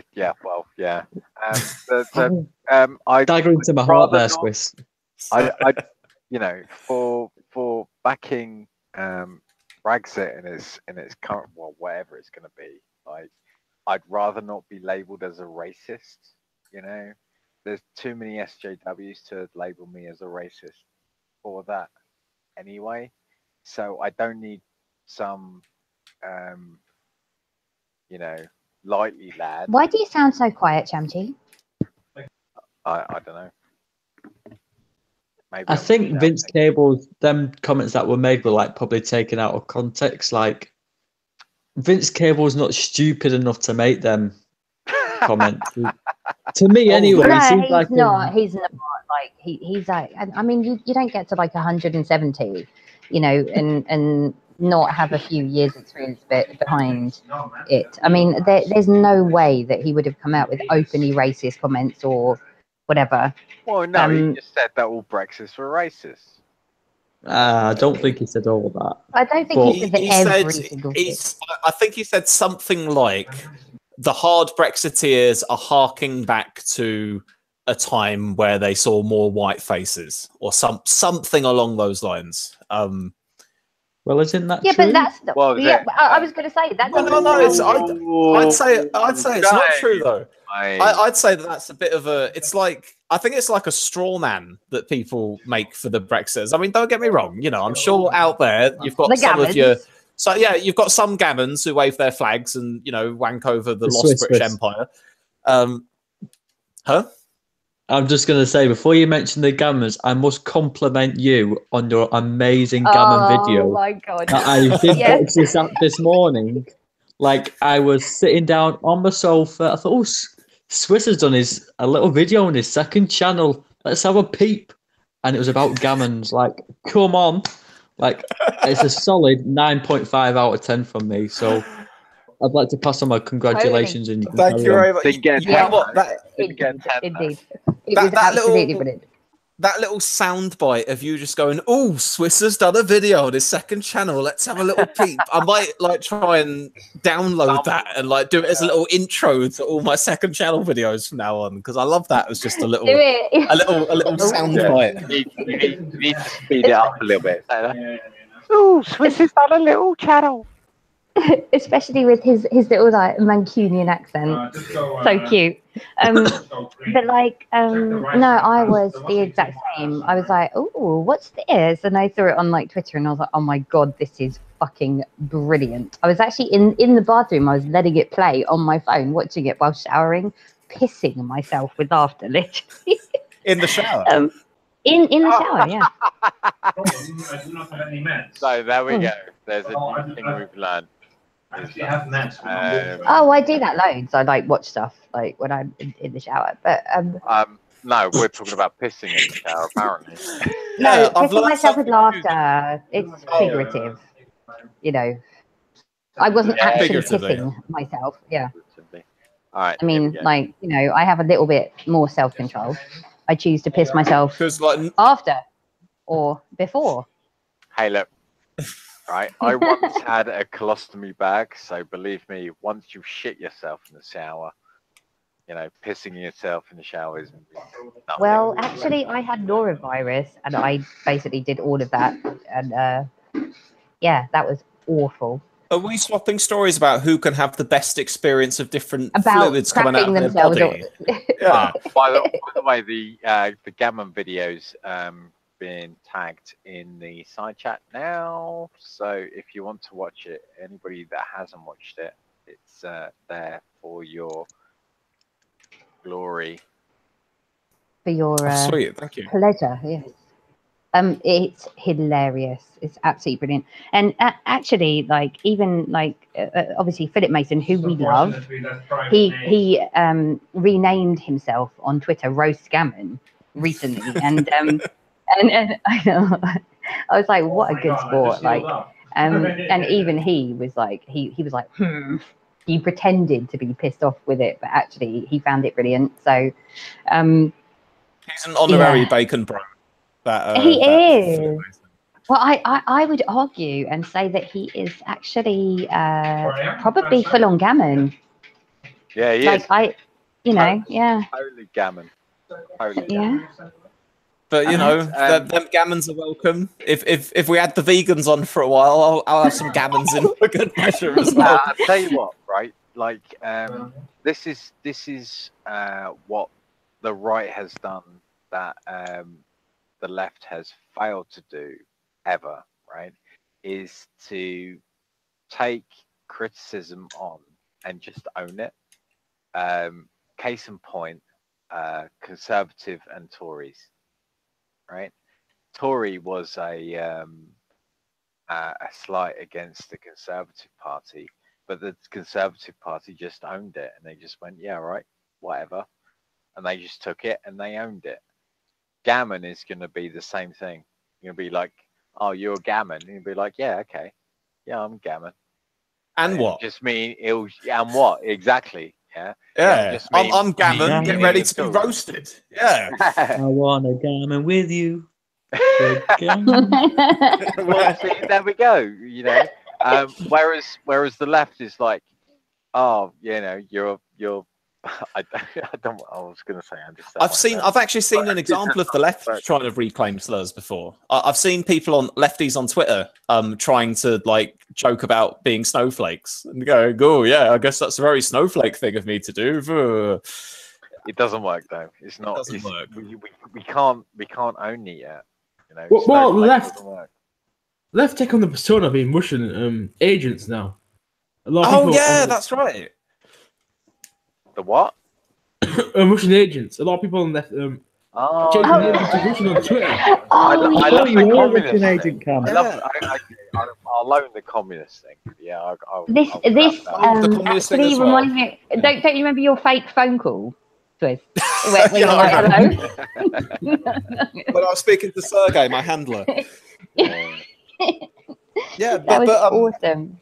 But that's absolutely right. Actually, the left has got two. They've got all of the lefties online are Russian bots, obviously, and we're all secret, like cold-blooded communists as well. But like the Stalin-y types. Oh, Chamchi, you won't like that. Okay, the Stalinists. There we go. Marxists, Leninists. I like Leninist works for me. And tree-hugging socialists. Like, come on, don't forget the big one. You've got to love to. Oh, come on. Yeah. Like if I could imagine like Corbyn, like when he was a kid, he'd be hugging trees and telling the whole world that everything would be okay. To be perfectly honest, if hugging wood has anything to do with Jonathan Bartley, I'm in. Oh, I get out. I won't say no to him either. No, but like, it's kind of true. Do you know what I've suddenly realised? Right, is that like the Green Party now are much more like what I would refer to as like, well, certainly here, for example, like the Green Party policy is quite mainstream on many issues, and they're more quote unquote electable, like in the sense of they're not like extreme really, and so it's kind of weird that their vote, because is their vote share still 2% or something? It's between 1% and 2%. It's went down actually, because you remember before the 2015 election, a lot of people would have voted Green because went Labour.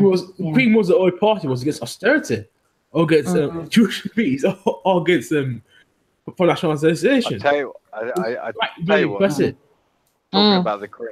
Talking about the Greens, man, I'm really disappointed Carolyn Lucas went in that like cross-party thing with Anna Salisbury and fucking Chuka. I've never ridden a bus in my life. Yeah, I'm a socialist. Yeah, I think the Greens are focusing too much on Brexit. I think you go back to environment issues. Yeah. But it's not only environmental issues. They also have a lot of other stuff like domestic policy, which I think is decent. You sound Well, like a the Green Greens- Party spokesperson. That's exactly what they go. They go, we're not just the environment. We've got other policies. We've got some great policies. Do you just wait? I'll think of them. Don't you worry. Look at our other policies. Look at our other politicians that aren't Caroline Lucas. Well, no, Look at this because person that isn't Caroline Lucas. Well, the Greens. What's his name again? Still need a doctor. Not Caroline Lucas. John Not- Bartley. Not Caroline Caroline Lucas. Lucas.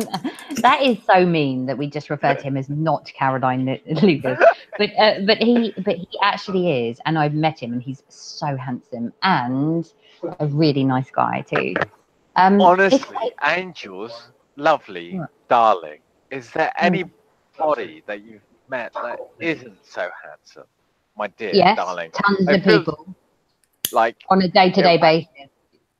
I feel like I'm in an episode of what do you call it? Absolutely Fabulous, darling. Oh my god! If I grow old like Patsy, I'm on a winner. Liquid lunch for me, Mrs. M. Are you not drunk yet, darling? No. No, Oh, try the sadly vodka. not. Mm. Oh, is this Chardonnay not doing this thing for you? Yeah. Oh, like seriously, I'm gonna grow old disgracefully.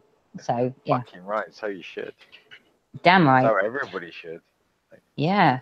Thing is, though, I feel like John Bartley and Caroline Lucas are much more like they're not. You know how the Greens in the past like had more of I don't know, a sort of people thought of them basically as being extreme or this or that. I feel like they both are quite reasonable faces, you know, and they come across well and that kind of thing. Sorry, Swiss. But who's the dom in that relationship? That's the question. Caroline Lucas, clearly. Yeah. No, Look, never mind. Can I drag this conversation back down to earth? I'm going to try, or back Go up for it. to earth, because out of the gutter, baby. Mhm. Oh. Which way do you want me to pull? Rephrase that one. Look, Oh dear, what have I got myself into?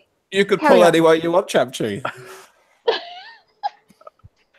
I was about to say something even worse. Carry on, though. Yeah. Okay. Yeah. Seriously though, We have city shootout. I thought sorry. I really like Caroline Lucas. They're in a platform with Chukaramna and Anna Salisbury.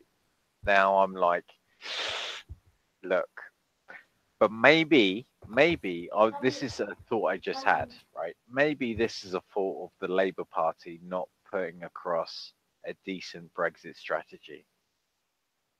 Maybe this is the fault of the Labour Party. What do you think on that, Swiss and Cam?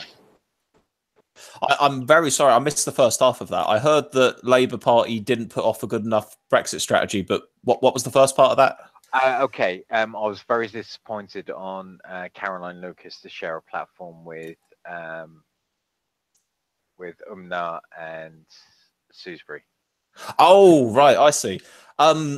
Well, it's because even though it's half-hearted, Labour's Brexit strategy is still to Brexit, whereas Amuna, Caroline Lucas, all the rest of them, their policy is to do their best not to Brexit. Well, no, I kind of disagree with that to a certain extent, because I feel that the only reason that Caroline Lucas is sharing a platform with them is because the Labour Party hasn't given a decent vision for Brexit, maybe. I don't. I mean, perhaps we have a different idea of what our ideal visions for Brexit would be. But as far as I see it, the reason you've had the Greens sharing a platform with sort of Blairite Labour MPs is because generally they are all for either the softest Brexit possible or no Brexit at all. And the reason that Corbyn isn't included in that club is because, to some degree at least, he's pulling out of the single market, which none of them are happy with, and the customs union jury's out on that one. So I kind of think that's why they're not on the same page, really. That's my take on it. The first thing is, for fuck's sake, I just realised what I've just done. What's that? We just brought us back onto Brexit. Dangerous. Fuck. But saying that, I really think that had Labour have laid out, should we have laid out a policy just for the Green Party? No, I don't think so. Just for a left wing kind of, maybe. I don't know. Yes, we have to. When we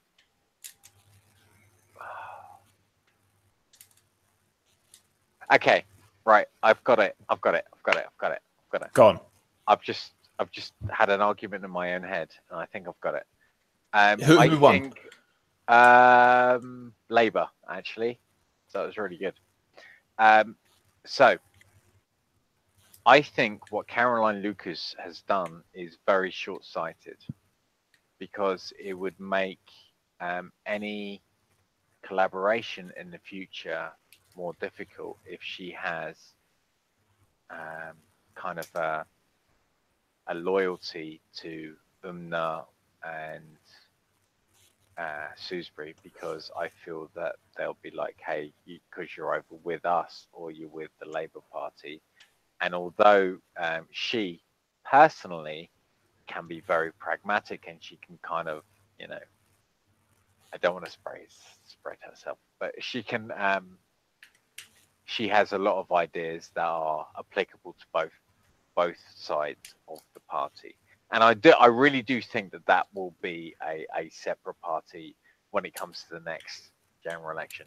Maybe, depending on when the next general election is. Which I think at this point, I am now back in the game of thinking it's going to be sooner rather than later. So I've shifted on this. So I was, at first I thought it was going to be really soon. And then we had a weak and stable government, arguably. And then now, as time goes by, I'm like, I think it might happen sooner than we actually think. But Me too. you know, and so I've gone back in that direction. But what I will also say is that I don't want to ignore the side team that my name has been mentioned by Shafted, who has said Bubba said translator making a mess, I guess, never mind. And then Shafted said, that's okay, Angels has gone, no elitism here. I still get the bully in the side chat, even at this point. I thought I was like the token decent liberal middle class elite. You are. You're my of all of the middle class liberal elites that I am aware of. You are by far my favourite. Yeah, I mean, I think Kevin also thinks that too. Like I remember he was like quite shocked that I was even on our channel. Sorry about the background. But he was shocked that I was even on your channel. Why do you have this like cosmopolitan, like random person who's totally different? And you're like, yeah, she just kind of rocked up one day. So, and then we were like telling him all about, you know, that we've got working class northern conservatives and all of this, and he was like shocked. It was like, well, at least it makes it like a non-echo chamber, right? Which is good. Speaking of like participant diversity, I was just thinking about all the different people we do get on the channel. Have you guys had Mantle on lately? Or heard from him recently? Well, he was on one of mine a while back. I don't know about the others. I feel like I've spoken to him recently, but I can't remember where. But yeah, he kind of crops up randomly. So yeah, because I think since I took my break from YouTube, I've been like slowly ticking off a little made up list in my head of all the people that I've kind of seen and spoken to again. And I think he's one of the few left that I haven't spotted in one of the streams or the side chats just yet. But he does. He does kind of come and go as he pleases, though, doesn't he? He's not like frequently here all the time. I haven't heard from him in the last few weeks, actually. Yeah, I haven't either. Certainly not the last few weeks, but he did crop up on one of mine a while back. So that would have been 2 weeks back, I think, ish. All right, not that long ago, though. No, and I actually like Mantle. I got on with him really well. So I end up like butting heads massively in bullet chat with like the die-hard Brexiters who were like, no, you're just too cosmopolitan and blah blah blah. And I'm like, okay. What score, dude? But then Okay. Left or right? no, I think actually everyone's been more or less active. I did message JJ too because he wants to have a chat with me about centrist politics. Whether it's dead or not. He's getting you on to sort of represent the centre ground. You've got to like act like an expert. Yeah, and I'm not because I don't even. Sorry, Carry JJ's on sabbatical. I know he is. Yeah. So I sent him a message yesterday, just being like, oh yeah. Because he sent me one, and then we keep like missing each other and stuff. And then when he's back, he's like, "Oh yeah, I have to get you on because I'm like guest number 5 or 6 or something," and he wants to get me on to discuss centre ground politics. And I'm like, "Well, that's kind of weird because I'm not actually a member of any political party now." And he's like, "No, but that's not a bad thing because it means that obviously you represent certain voters who obviously might feel politically homeless or." Don't like haven't made their mind up as to who they're voting for and that kind of thing. Plus, like, we've had enough of experts now, so why would he want to get on a centrist who's actually part of the centrist party? Much exactly. better. Yeah, just get on a retard, like me, and retard.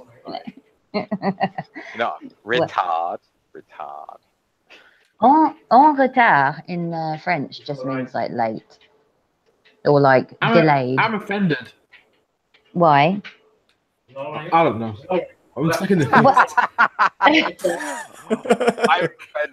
I'm offended just because I'm offended.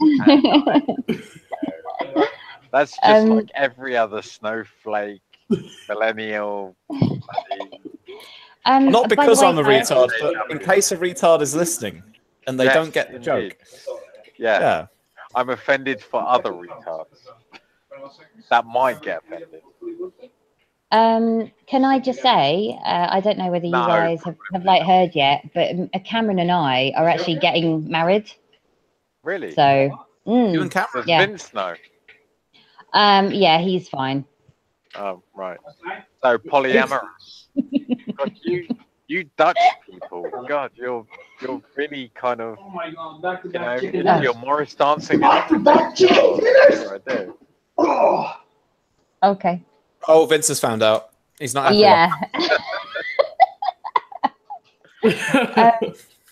Yeah. Me and Cameron are definitely getting married.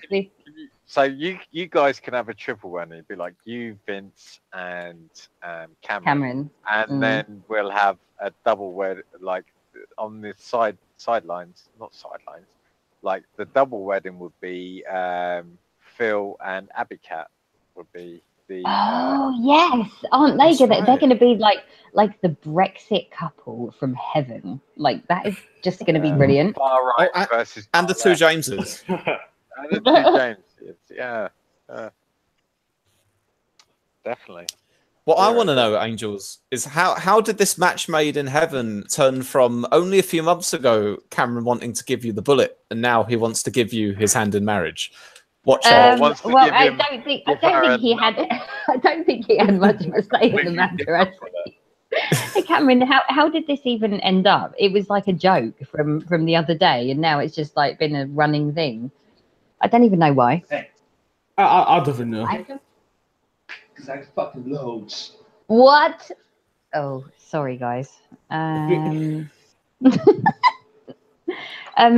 What was it, Cam? we were like joking about something, and then I'm like, I'll talk about the royal wedding. oh right, yeah. And you're like, do I sense wedding bells? And I'm like, I think you do. We're getting married. Yeah. And you were like, well, that escalated fast. Like, Well, I'll tell you yeah. this. We'd make a beautiful couple, Cameron. But we got to repurpose passes. I mean, Well, I don't know. well, Well, so- I'm somewhat older than you, though. Well, yeah, of course. I saw somebody else spotted him. See, if this happens, my only worry is that I'll talk to Macron. Well, I can't believe you called me that. I'm like, look, fucking 25 years older with facial surgery. Like, what the fuck? Has Macron had facial surgery? Well, I think he and his wife both have, personally. Really? But, yeah. Mm. Like, it's kind of weird for me. Like in the West, it's quite weird, but in here in Korea, it's. I was like, Did you know Korea is like the world capital of cosmetic surgery? the guys, those two guys. No. Like more people in Korea have cosmetic surgery than anywhere else in the world. Going back to an earlier joke, is that so they don't all look the same anymore? So good. And then you popped out. Oh my god, that's fucking hilarious. I'm not sure whether I should laugh at that or not. I'm not sure. It was a little bit racist, but I'm gonna say it was okay. Yeah, There's yeah. no Koreans That's here. why I'm like. Oh, A bit of gosh, casual right. racism never goes amiss. Yeah, look at but- Prince It's the Philip. British identity. Yeah. Jack, The British Empire was built on casual racism. Like going Prince back Philip. to, We bloody want to talk about the Koreans. I'm just We gonna. bloody well do it. I'm gonna nip off and have a quick cigarette, but before that, I wanted to address the side stream where Jack James said, "Have you arranged a stream with Kevin?" Saw that last night. We haven't arranged an actual date yet, but yes, we are gonna do one soon. So yeah, that'll be cool.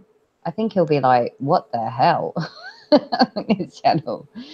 That'll be an interesting one. Jack James also says, commiserations to Cameron.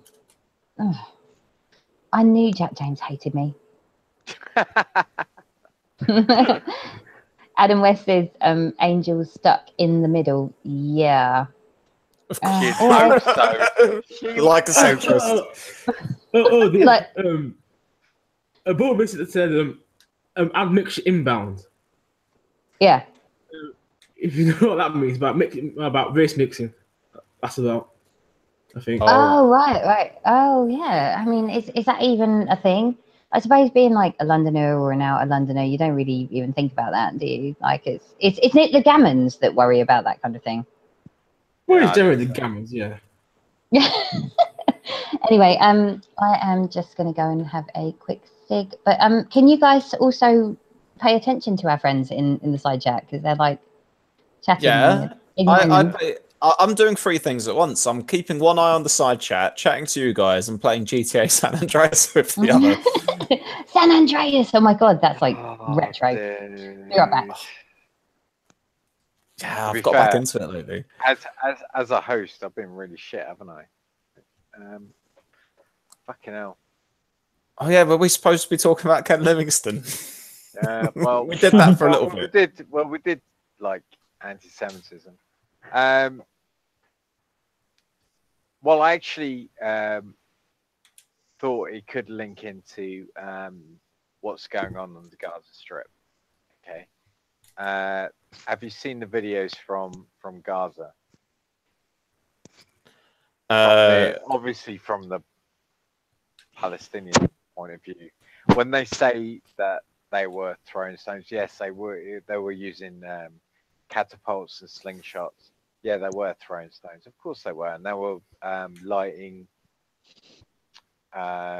tires, so setting fire to tires to cover their through the strip to cover their actions.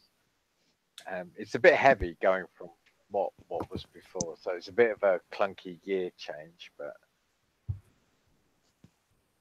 It is. I felt that gear shift right there. I felt the whole tone suddenly darken a bit. I think I haven't seen like a load of videos, but I've seen a little bit of stuff here and there. Yeah. And the thing is, I suppose this is where it links into Ken Livingston, is that the moment you or anybody kind of criticizes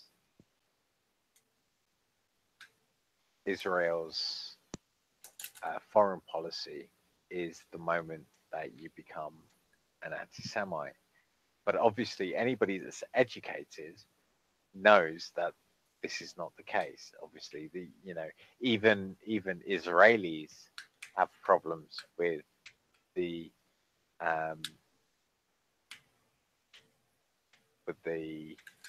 foreign policy of Israel. So we know this is not the case, but it seems to be that the mainstream media is feasting on this kind of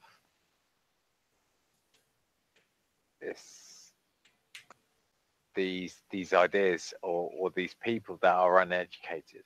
Okay, I mean this is the only reason why the Mail, the Daily Fail, like sells 1.5 million newspapers every day. Okay? Do you understand what I'm talking about? Sort of, yeah. I feel that you're kind of you're cooking with a lot of ingredients there. What's the meal you're trying to make? What I'm trying to say is to criticize Israeli foreign policy is not to be an anti-Semite. Oh, yes, I completely agree with you there. I think what's tragic about the whole situation as well is I'd probably call it domestic policy rather than foreign policy. That sort of speaks to that probably speaks to sort of the level of involvement there. Yeah. I think that is a separate can of worms, because I mean to criticize Israeli foreign policy is separate to criticize your own foreign policy. I mean, of course, we are. We are partly to blame. Sorry, go on. Oh no, I wasn't talking about our domestic policy. It was meant to be a little bit of a joke, but I was basically saying rather than the situation with Palestine being Israel's foreign policy, it's actually Israel's domestic policy, because Israel is right on top of Palestine because they've taken it all. That was it was meant to be a little play on word joke there, but yeah, okay. I'm sorry for being. That's all right. Slow on that uptake. I should have been funnier. But yes, I mean you're exactly right. I mean the way they've been pushing their borders. I mean, do you blame them to be right up to the borders, to throw stones from those borders? I mean they've been pushed back. I mean, if you look at the borders in 1945 compared, 1947 or 1948 or whenever it was established. Was it 1933? We established this earlier, wasn't it? Oh, the state of Israel was 1948, as I understand. The Havara Agreement was something slightly different, but yeah. Okay. 1948. And if we look at the borders in 1948 and we compare those to what they are now, it's a lot different. A lot different. They've been pushing those borders continuously. And they want to extinguish, and it is essentially genocide, I think. But to say that is anti-Semitic, apparently, in the mainstream media. Well, I'd certainly say it's like, I mean, it's clearly an apartheid, isn't it? Yeah, I think right. Here's do you want to get into the really meaty bit of the issue then? The bit that's the difficult bit to talk about. I'm not sure if I know enough about it, but yeah, if you want to, it's more of like I don't know. It's philosophical isn't quite the word, but it's more of a matter of morals rather than a matter of exactly what's happening, right? But So the situation with Israel, obviously, they've taken a lot of land that used to be Palestinian. They've built a large number of settlements there. The Palestinians no longer live there, and they basically live in an open prison in a few small remaining pockets, right? So basically, their land has been occupied. Not many other countries in the world recognize Israel as owning that land that Israel say they do own. Now, as a response to that, within the Palestinian territories, obviously you have the rising up of a number of terrorist groups, right? And one of them, yeah. And, you know, they'll throw rockets or bombs or whatever else whenever they get the chance. And they're basically in a sort of a guerrilla warfare against the Israelis who are occupying those areas. Now, on the one hand, I wouldn't personally condone, you know, I wouldn't condone terrorist groups. I wouldn't condone violence, certainly if it's indiscriminate violence towards civilians. Now, obviously, the Israelis are totally guilty of that. But then again, the terrorist organizations that operate in Palestine are as well. But here's the real issue, right? From the perspective of the Palestinians, they are being occupied. It's like oh god, no, you can't make comparisons to the Nazis. It's anti-Semitic if you do. Shit. Oh well, I'll do it anyway. I'll get kicked out of the Labour Party as well. I was going to say, I was going to say France. Like when France was occupied by the Nazis, right? Yeah.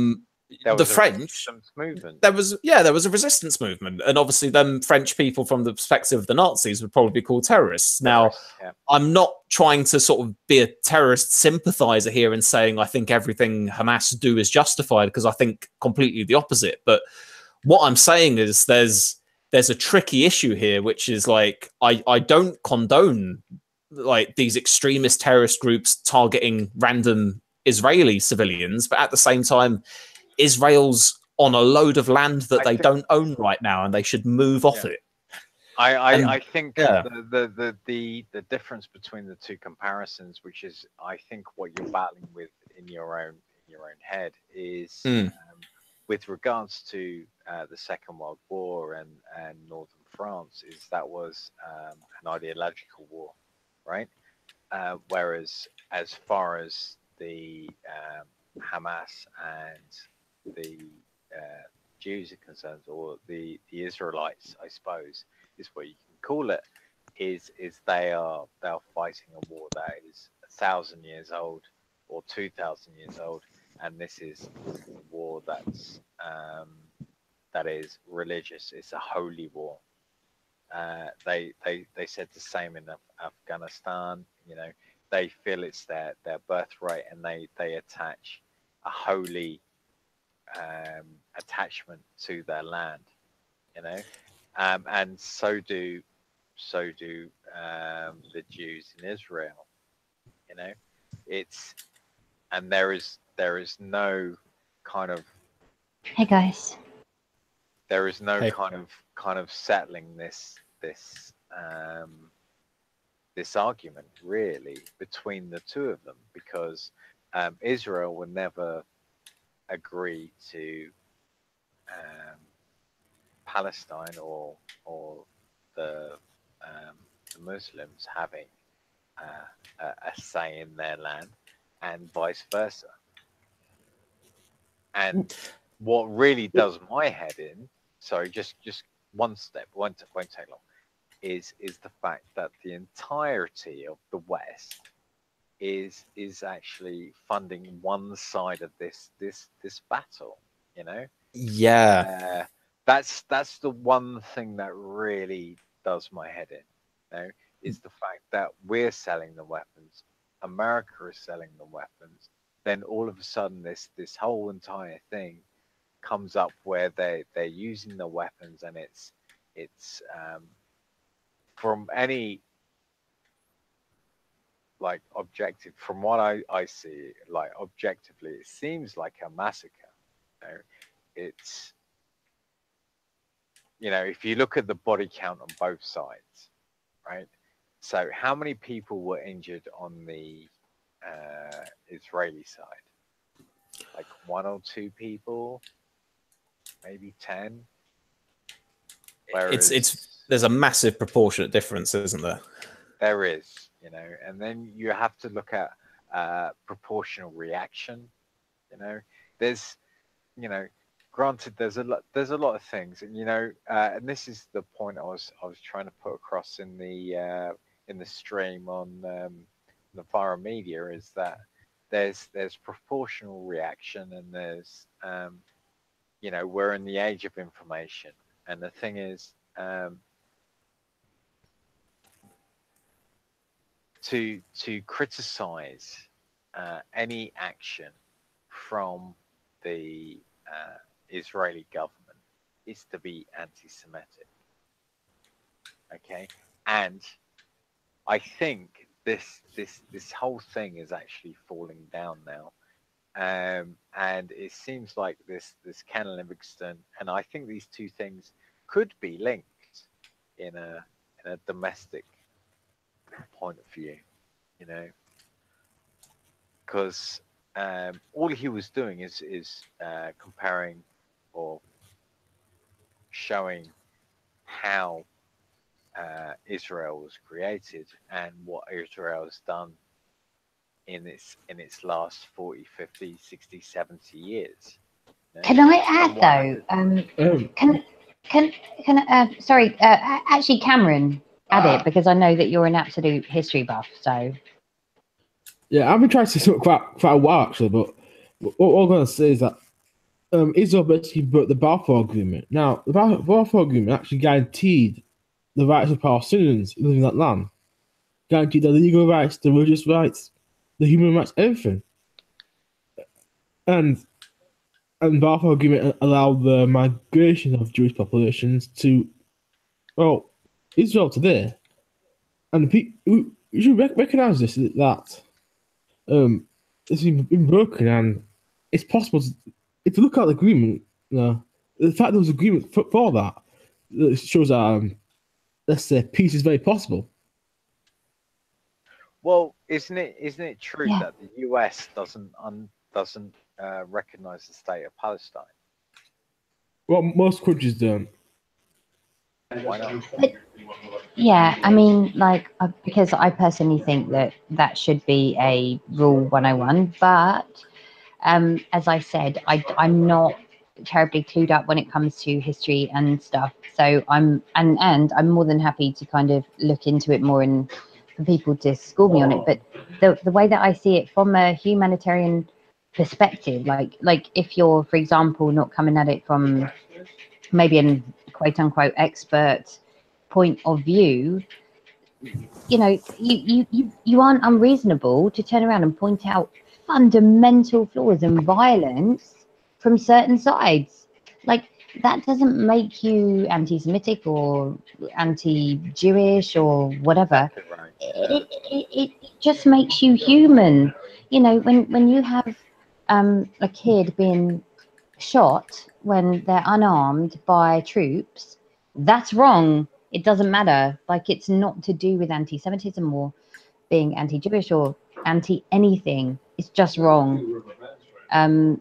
So people say, it's a big grey area, but there are some things that are still black and white, and that's one. The moment you have unarmed kids getting shot and that kind of stuff, that is fundamentally wrong, has to stop. 70 end of. dead. Yeah. 70 dead. End of story. And it doesn't matter whose people's allegiances are, or what they like to pin to certain flagpoles. This is wrong. End of.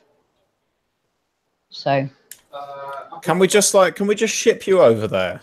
Call a meeting between Netanyahu and the heads of Hamas and the rest of them, and just be like, right, guys. At the moment, we have Boris Johnson. Hey.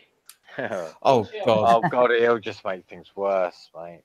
Honestly, we've already seen this. What he does in situations like this, the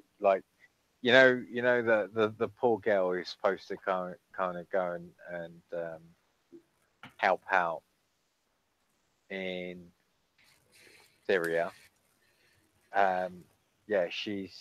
She's just been sentenced to another 2 years. It's in Iran. Oh, but yeah, Iran. Yeah. Or Spreading Iran. Iran. Spreading propaganda is the latest charge, I think. Mm-hmm. Right. Yeah. Oh, here's an interesting one on a bit of a tangent. Then, the fact that she's still locked up in Iran, and obviously diplomatically we're doing all we can to try and get her released. Really? But at the same, well, all right. Well, look, I'm not going to debate all of that. What I'm saying is, the Foreign Office they see it as a problem, and it's a problem that needs to be resolved, right? What I find interesting is that how recently Donald Trump pulled out of the Iranian nuclear agreement, but you had Bojo going over to the States to try and convince him not to. Yeah. And you've had most of the other Western, not just Western, actually, most of the other global powers all saying, "Nah, we're not with you on this one, America. we're quite a fan of the current agreement."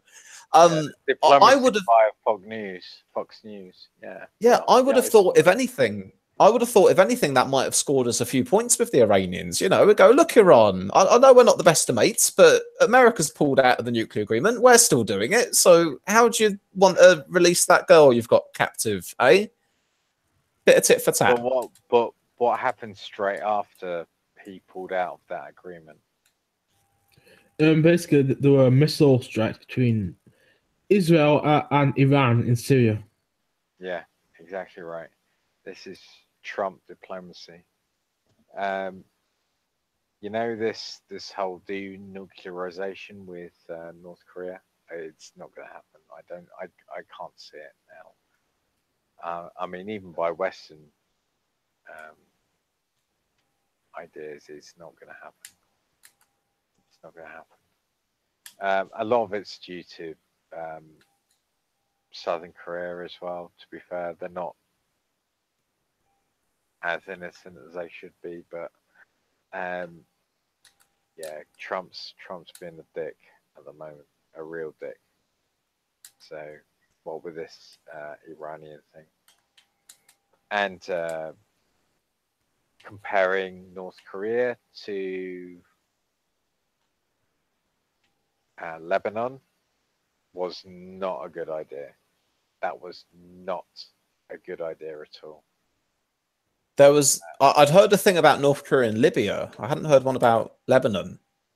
Was that Gaddafi? Gaddafi was Libya. Libya? Yeah. Oh, sorry. That's all right. I wasn't trying to correct you. I just didn't know if it was a different thing or not from what I'd heard. Okay, so he basically said that. What he said.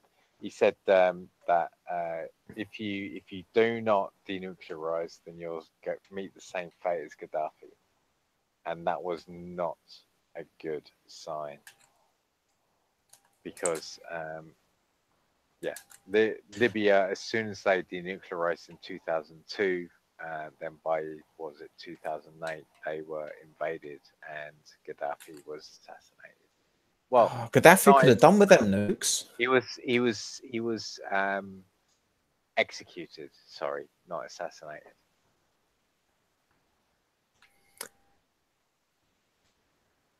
I think is it John Bolton? I think that's the name. The new he's the defense sec for America. He said something.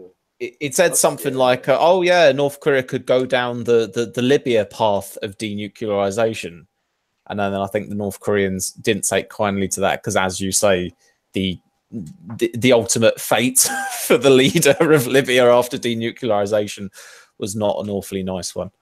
Yeah.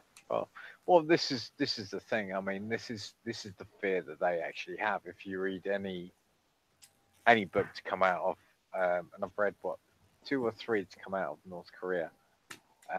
That's the one holding theme throughout all 3 of them is beware Libya, and they just won't do it.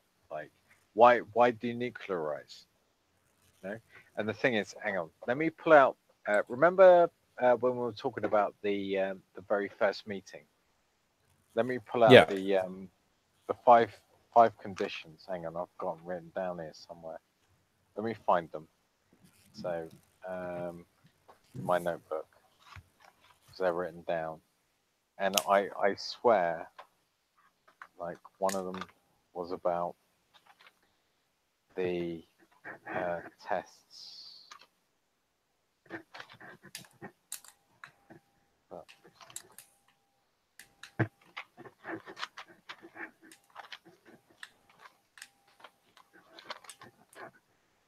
All right, no, bound to be after that.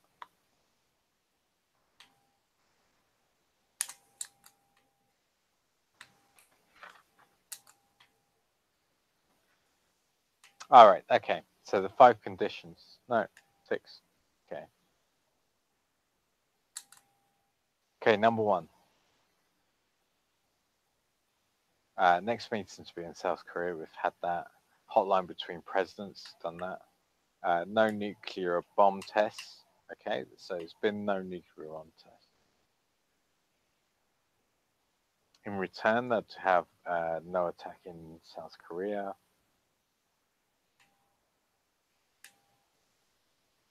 In return, they'll give up the nuclear bomb when their system is respected and guaranteed their safety.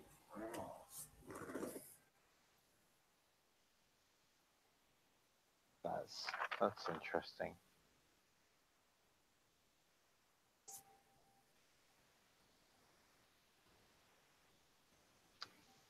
Okay, so yeah.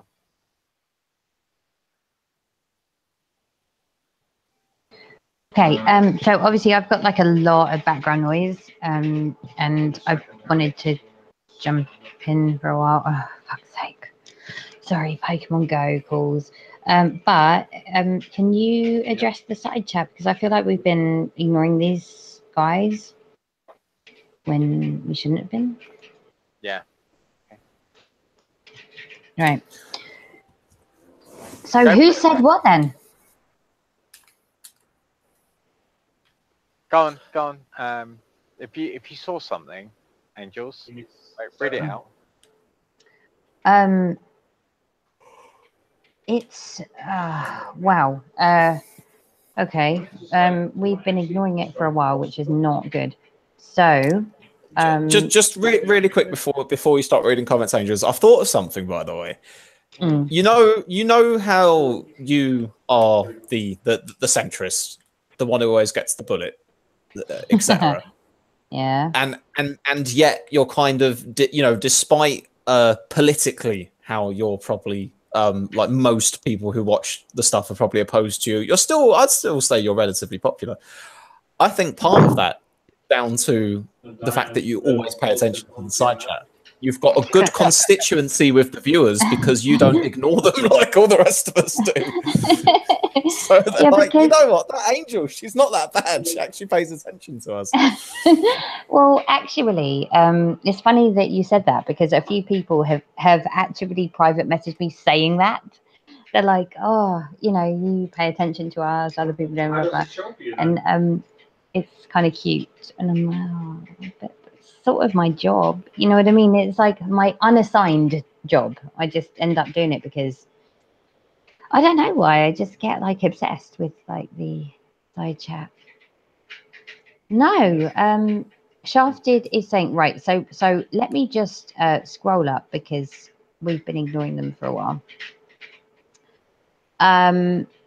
We were talking about homelessness. You do. I think Hey, Angels, you need to be careful because you need to be like an essential addition to every stream if you're really good at this job. You realize this, don't you?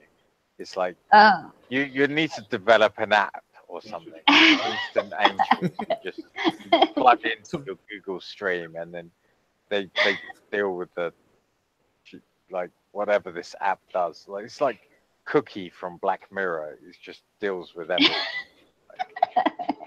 The rival to the Matt Hancock app.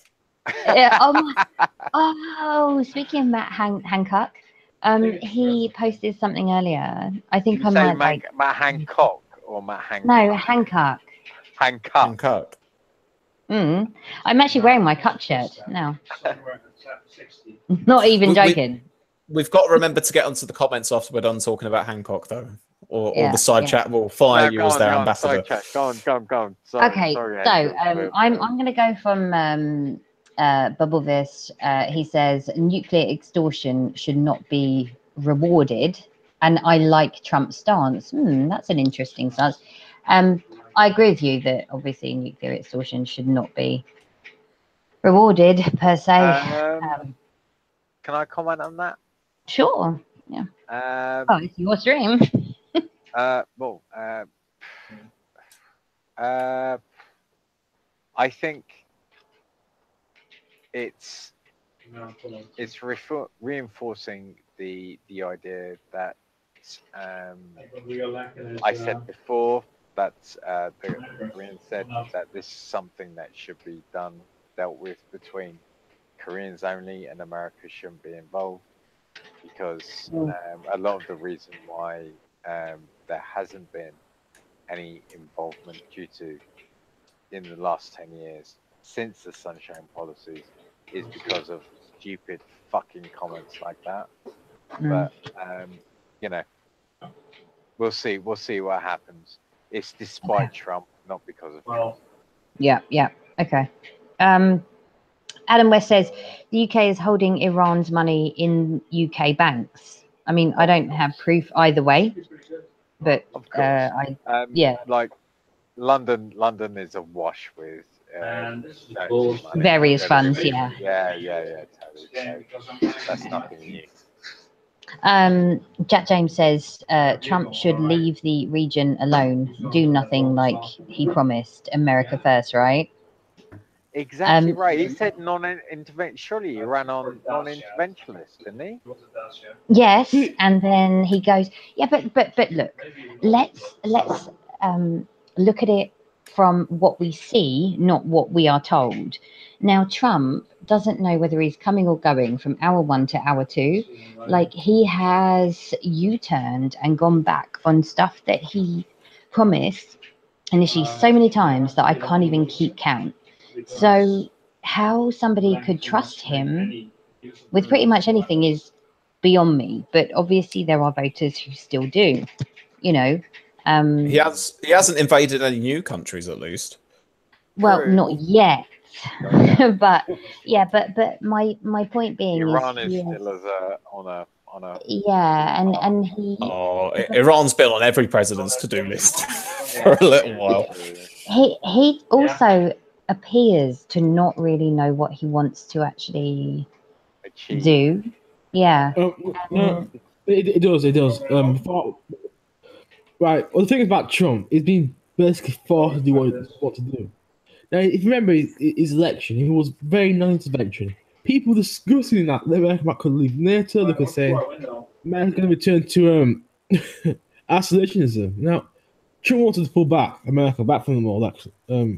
But it looks like he's being forced to go involve himself in countries they doesn't want to. But it's basically the neocons in his party. Yeah. And basically Like it's gone native almost. Yeah. Well, Basically, why isn't military Hillary industrial complex. Suppression? Is that for the same reason why he's bound to the neocons? He can't do it. I don't feel like he'd come out with any grand plans anyway, to be perfectly honest. I feel like he's like a large toddler who will go along with what he... No, it's true though. Like he kind of sways with the wind and stuff. I don't think he even knows what the fuck he wants. So I tell you what, right? I watched the movie Deadpool 2, right? I watched it this afternoon. I was fucking bawling my eyes out too. Yeah. you know he gets ripped in half, right? Yeah. No spoilers now, by the way. And the scene when he's growing his legs back. Yes. Yeah, that just reminded me of Trump. Sorry, I was just like, fucking Trump. It just popped in my head. I didn't know why. I was just like, that just reminded me of Trump. That actually is hilarious. Yeah. A big body, really small legs, and just shouting up. So not a small hand then. Yeah. It just reminded me of Trump. That's all. Let me get through the rest of these comments. Jack James says Trump should leave the region alone, do nothing like he promised. America First, which I think I already read, which is true. Yeah. That's actually the reason why he was elected in the first place. So Jack James brings up a really good point. Nice one, Jack. I would say, just to add to that really quickly, I would say there are at least a couple of areas where I think Trump has stayed true to the things he said he'd do. Like when he went for like the Muslim ban, like the ban on numerous Muslim countries, everyone was like, "Oh, that's awful! How can Trump do that?" Although, like, that was one of the first things he said he was going to do anyway. When it's like, well, the I'm war calling thing for a too, total really. ban on Muslims until we figure out what's going on. Yeah, I was going to say the wall thing is probably the only thing he hasn't done that he ran on. I know. I want this wall to be ready. It's the only policy I was excited about. The rest of it, not a big fan. The wall, yeah, big infrastructure project, sounds fun. When's it going to be done? Oh my god! That's so horrible. Adam West, directed to you, Swiss, says Americans just want war, war, and more war. Swiss. Oh, Adam West, you don't need to tell me that, buddy. The Americans, or is it American government that wants it? Yeah, American government. Lobbyists and all that shit. But Shafted says because people thought Hillary would cause a war, but she probably would have it. Well, arguably, I mean, I'm not going to say that. Mate. Absolute fucking neoliberal. But Clinton, she wanted to shoot down Russian planes in Syria. That's what I'm saying. Yeah. She wanted to shoot down Russian planes in Syria. Jack James also added Hillary was Kissinger's pet and Trump surrounded himself with Kissinger's people. And Cam, I saw that you said something like Hillary's a psychopath. Of course, like I'm not a fan of her at all.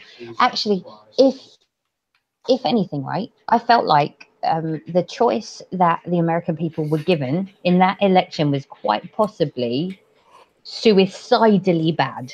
Like to the point where they literally couldn't win. Did you feel the bad? Could you feel it? Could you feel the bad? But what is Aleppo? Fucking feel the bad. Oh my god, yeah, true, exactly. Fucking Gary Johnson. So even if you wanted to go third party, even they were retards. Well, I mean, I've had Jill Stein. Jill Stein. I would have gone Jill Stein. I've already said this. Jill Stein was awesome. She was absolutely lovely. She's to the left. She's to the left of what I'm actually. Almost like the Lib Dems and any other election. Yeah. There are two Opes, Bob Ope and No Ope, and Bob Ope's dead, mate. So. Were you going to say something, Cam? Yeah, I thought the American election is like choosing between getting shot by Stein or Hitler. Yeah. Pretty much. No, it's true. It was someone awful. that's. Oh, I think Baroness Swiss actually, she had a really colourful analogy for it. She said it was like getting bent over a barrel and asking if you wanted a hammer or a screwdriver put in there or something like it's some kind of like building tools used in the analogy or something like that. Jack James also said in the side chat, to quote George Galloway, two cheeks of the same arse. Basically, yes. And then people were like being nice to me, which is sweet. Angels is our ambassador. Can I sorry, completely out of order. Can I just address a more recent comment that someone made? Sure. Bub Elvis said it wasn't a Muslim ban, Swiss. It was just a few Muslim countries, and you are absolutely correct. It wasn't a ban on all Muslims coming into the country. It was commonly known as the Muslim ban, and I ought to know better than calling it the Muslim ban, really, because it wasn't actually a Muslim ban. But that's kind of what it's known as. How dare you? We are becoming fake news. I know, but well done for bringing me up. Good job. Can I just snipe you on that one, because obviously Saudi Arabia wasn't banned on this because of the arms deals and the oil deals. that were going to and fro, and that's why Saudi Arabia wasn't banned on this so-called Muslim ban. Oh, Hashtag. snipe away. Hashtag sniped. Hashtag you've had my bacon, bro. You've got me. Hey, look. Well, you ain't a gammon, so it's fine, mate. Yeah. All right. Rephrase it then as the ban on a number of predominantly Muslim countries. There we are. No. Let's put it a ban on Muslim countries that don't sell us the oil at the price we want it to ban. Can All right, I? I'll take that one. I have to sleep, basically, but I quickly wanted to say cheers to Bubblevis and Shafted. Sorry if I upset you, angels, but I still stand by my opinions. You did not upset me. I am used to getting the bullet multiple times, so it kind of takes a lot to really upset me. I mean, Swiss has had, like, I've approached you, Swiss, you know, when I've been like upset. Well, you know, when we've like spoken previously. Sorry, that was me. No, but meaning like when, like, if I've been really upset, and it takes like a lot to upset me. So don't worry, Shafted. You have not upset me at all. You know, on This Week, how the frequent guests have their own hashtags that Andrew Neil does. You should be hashtag bulletproof. Yeah. Yeah. You should be known as hashtag bulletproof. Who is I'm known as so gonna be. Yeah, I am. You are. I kind of feel like You're Donald Trump's a bit like I kind of feel like Donald Trump's a bit like that too. And also Boris Johnson. Because they call him a Teflon Don in the States, don't they? Oh, yes. Meaning that nothing sticks to him. Yeah. It's weird.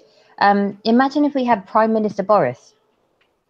Match with President Trump. I mean, at least maybe I'd get my Brexit. That's like the one silver lining there. The rest of it would all be shit. No, but I mean, I think everything would be everything. I think that would be there would actually be a revolution. I think if that actually happened. To be fair. Do you reckon? Yeah. I think that would be a case. If it would be Teflon Don and Muppet Boris. Yeah, when I say Muppet Boris, it's your place, you closet Tory angels. You said he was a Muppet, so you know, Muppet Boris. If those two actually got into power at the same time, which means that obviously Teflon Don has to do another term. How the fuck he would get elected for a second term, I should have no idea. But you know, there's a lot of ifs in this thing. I'm going to put something worse here. I'm going to put the Estimate McVeigh and Donald Trump together. Oh my God, Cameron, shut up. You carry on talking like that and I'm not going to be marrying you. What about Dennis Skinner and Bernie Sanders both trying to hear each other in a quiet room? Okay. Well, that's just saying that old. It would be huge. Huge. Mate, that's left-wing porn, isn't it? Like fucking Dennis Skinner and Bernie Sanders. I'd love to see them do some Morris dancing. That'd be the trick. Oh dear. I'm actually thinking about the other thing, and I'm like, oh God, no. Well, Morris dancing is now a euphemism, basically. So I think she was away for that thing. Anyway, I do have to go because I'm up tomorrow and I'm in The Hague early-ish. Well, not. You're in The Hague? Super early. What? Facing war crimes? What was it this time? It's a long story. But Oh. it's been a pleasure, guys, and thank you for having me, Chamchi. Do you have a plug that you want to? Well, no. I mean, obviously, if you want to link my channel down below in the description box, that's cool. Ding the bell because none of my stuff is planned, so people need the notifications. But when I do stuff, we obviously do have like quite a few people on, so it'd be useful just for the viewers so that they can join. I would like to ask why I've got Swiss and Cameron and you here, Little Miss Centrist. While I've got you here, so this whole political Guess Who has kind of gone like a bit tits up because people couldn't like make the same commit times to, and yeah. So I actually have a round of political Guess Who, right? And it's primed and ready to go. I wondered if anybody wanted to do it soon. I will. And, yeah, I know you're well up for it because you love it. Like, I'm well up for it. Yeah, I'm actually really good at it too. Weirdly, it's like one of the few things I am actually good. But you're a closet Tory, apparently. That's what they all say, but whatevs. No, mate. Turns out 4 out of 5 of your pictures were Tory. Mate. I didn't even know that. I only after that. You only realised after. But anyway, I've got a round ready. Also, Swiss. Yeah. Once Asim's done with his shit, we should finish off our situation, so I can finish off that set. I mean, it's not too bad with our set with Angels because we were only one round in, right? It was wait who was it though? Because it was we finished. I finished the set I was in, didn't I? Yeah, and then it was a separate one with Asim and some other people. Are you talking about doing like a one-off though, inviting me, Angels, and Cameron on? Well, the point being is that the whole entire concept seems to have gone tits up. So what I'm saying is I will do a round in the next week maybe, and anybody's invited if you'd like to come and join us. Why have we got that? And Cam's really, really good at this game. Like, yeah, so, he is. He gets like almost everything right. Yeah, so totally. If you're able to give me like maybe like a day's notice before you do it, then I'll be a lot more likely to be able to come on. But yeah, I'm more than up for it if I'm free. All right. Anyway, guys, I really have to go because obviously I don't have this flat alone and it's quite small and we have to go to bed. But thank you for having me and I will speak to you later. Love you. Angels. I love you guys too. Bye. Bye.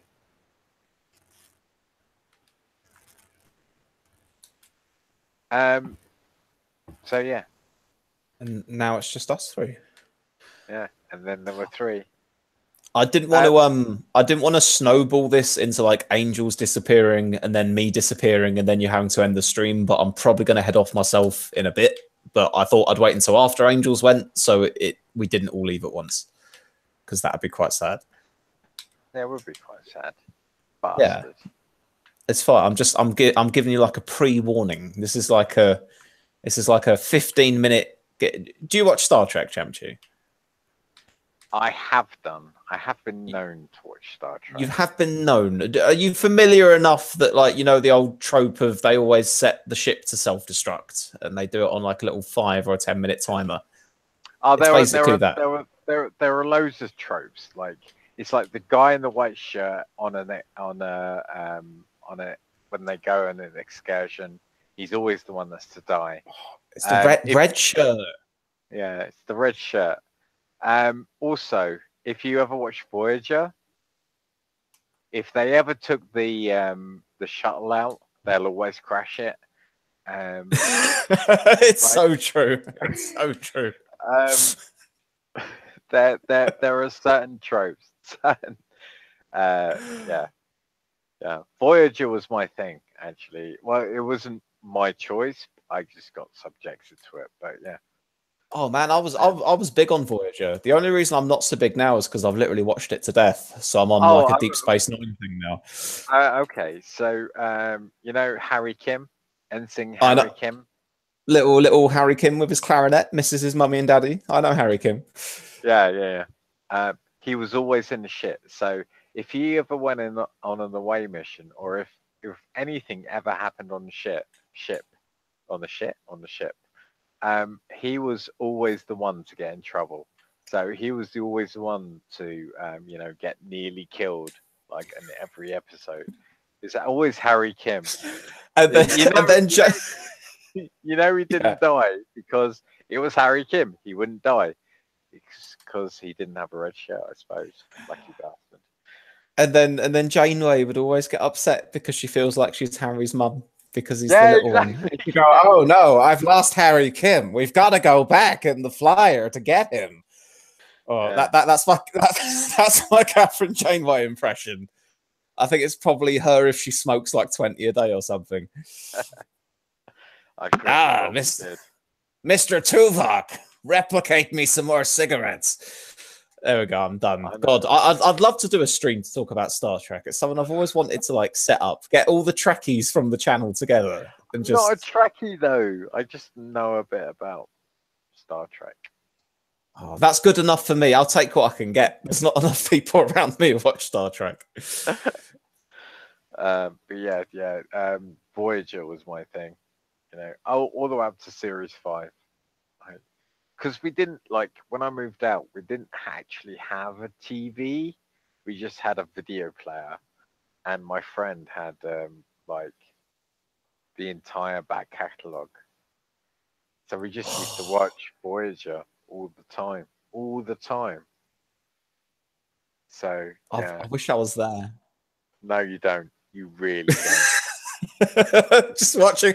No, man, it sounds great watching a load of old Voyager VHSs. It sounds like fun to me.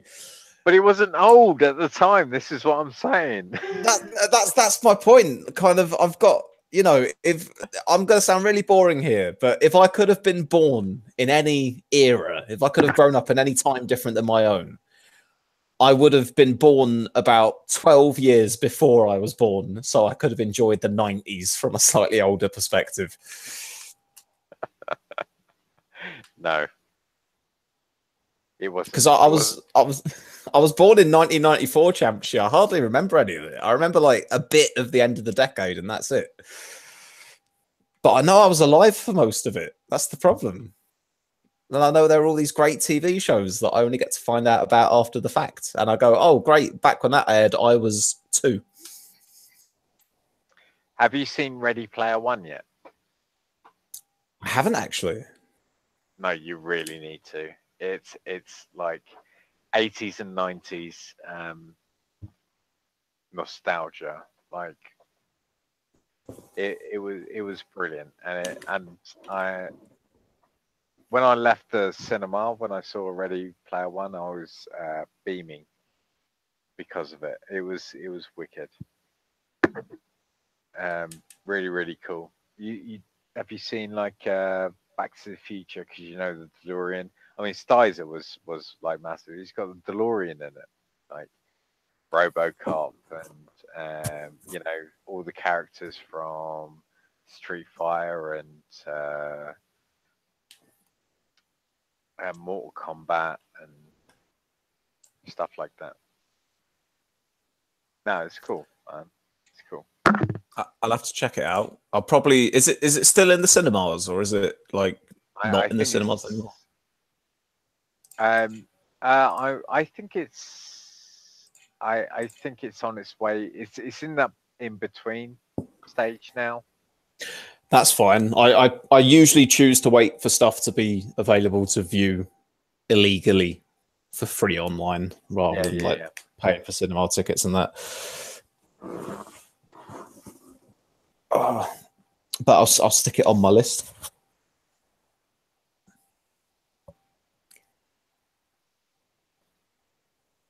Cameron, in the side chat, Cameron Hickman says, have you noticed the anti-Russia narrative has disappeared?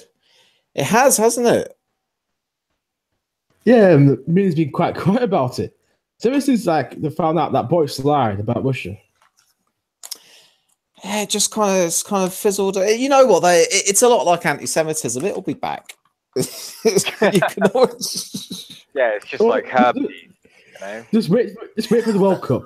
That's when we'll come back. Oh, but right, I shared this on my Sunday stream really briefly, but have you guys seen like the posters and the videos that ISIS have made to show off the fact that they're gonna do the World Cup? That they've been making like promotional videos of them beheading famous football players, like I assume it's like CGI'd or something, and like posters going, Russia World Cup 2018, we will be there, Islamic State. Well, I don't understand how Russia still actually has the World Cup, considering that they haven't been involved in the last Olympics. You know, if there was any consistency within the sporting world, the sporting world, then surely then they'd say, no, hang on, because of your dodgy doping antics, we shouldn't allow you to be involved in this stuff. So leading by example, you shouldn't host the next World Cup. Well, perhaps shouldn't actually, because you know there's a whole scandal about it for years ago, and people actually thought England would get that the 2018 World Cup, not Russia, which is why I think a lot of people in this country are a bit salty at the Russians. If we got it, we definitely would have had a terrorist attack. The Russians, I'm calling it 50-50. I'm not sure how likely it is. If we got the World Cup, you better fucking believe we'll have another little bag bomber or something along those lines. Yeah, you say that, but how much trouble did we have in the 2012 Olympics? You make a fair point. Actually, it's only in the run-up to elections we have terrorist attacks. That's a funny one for all your conspiracy theorists out there. Yeah, it is. It's actually the inside jobs to make the elections in favour of the Tories. I mean, if I was so minded, I've thought about it before, but to be honest, there's no more evidence than just purely it's coincidental in my mind at the moment. But just in the last few years, it has struck me that a number of different high-profile terrorist attacks usually happen in the run-up to a general. No, not a general election, an election, a vote of some sort. And I just kind of go, oh, fancy that. Well, I think you can make that argument. Do you think that's connected to the right-wing hate speech that's been ramped up by people like the Daily Mail and the Sun and people like that? Especially considering that there is a definite left-wing alternative. I mean, in the case of like the Joe Cox murder, then yeah, I think you could blame like, you know, right-wing press as probably contributing to that overall environment. But for James Fielding's just said a year ago today was the Manchester terror attack. Oh fuck, I didn't even realise that when I brought that up. As for the other ones, I don't know. I mean, are we sort of tying a comparison of kind of going with the, you know, like the Daily Mail anti-immigrant sentiment, anti-Muslim sentiment, that in itself might be a driver towards young Muslims getting radicalized because they're seeing all this fucking hatred around them and they're going, oh, well, maybe the West hates me. Maybe I hate the West. Something like that. Possibly, yeah. That's one hell of a narrative, and you should just follow it through, mate. I don't know. Honestly, in the case of like Joe Cox getting shot, I think it's more likely, like, you know, that kind of right wing press might have made that comparison. It was you that made that comparison, and you follow it through. I'm not disagreeing with you. You know, it's half one in the morning. spitballing ideas here. No, but here's the thing: when I'm it's talking, fucking 9:30 in the morning here. oh, for you. Well, but here's the thing: when we're talking about does one thing lead to another? I think I ought to be clear in saying that I mean that by like an overall environment, not a direct responsibility. It's like when we bring up, when we talk about Tommy Robinson in streams, and like how he, was he responsible for people who watched his content and then went on and did things to other people? And the question is, well, did he go and tell people go shoot someone or whatever, or did he just plant nasty ideas in their head from the sort of thing that he was saying? And is there a tangible difference between the two? And I'd probably say the same for the Daily Mail. I wouldn't say the Daily Mail is directly responsible for anything that's gone on, but they do create an overall environment where things could be more prevalent, perhaps. Have you listened to what he says? What, Tommy Robinson? Yes. I've seen some of his stuff sometimes. I've watched like a couple of interviews on his YouTube channel, but I don't watch his stuff too often. Did you see what he said on when he was actually lecturing at the Oxford Union? I think I have seen that. Was that when he was invited as a guest speaker to like dresses and tie dig, where they all the students dress up and they have like at the Oxford Union. It's one of the places when they say it's fair game. The thing is, like, his first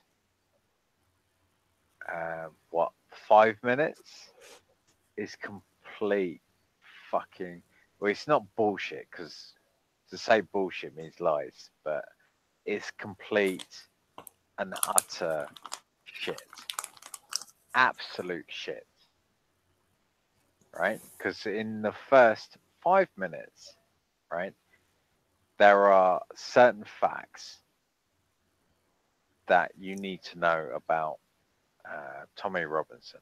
The first thing is that he's not had any education. These are omitted facts. So these are things that he's admitted himself. He's not had any education. He's not read any books. He's read the Quran an awful lot. I know that much for sure. Apparently, he's not had any formal education, but he is happy to comment on not just the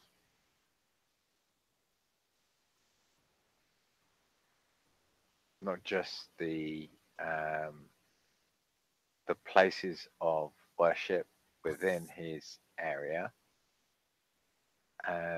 but he feels that he has the education to comment on places of worship within any area, any mosque, and in any area. And how can he? I feel that how can he do that without the education of reading any books or any formal education, right? How can he, like, sit there, or not sit there, sorry, stand there and say, I've not had any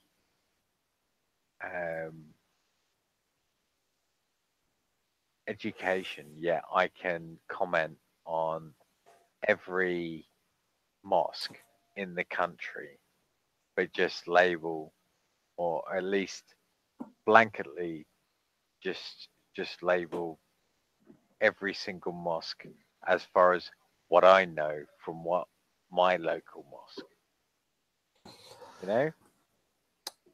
Well, I mean, there's a few things to sort of look at in all that. It's kind of, on the one hand, it's a person's level of education and how that will affect their worldview and their ability to understand things. But likewise, I'd say whatever Tommy Robinson's personal experience, wherever it was that he grew up, what his experience with Muslims has been in his own life, that's probably led to inform his view on Muslims at large, I imagine.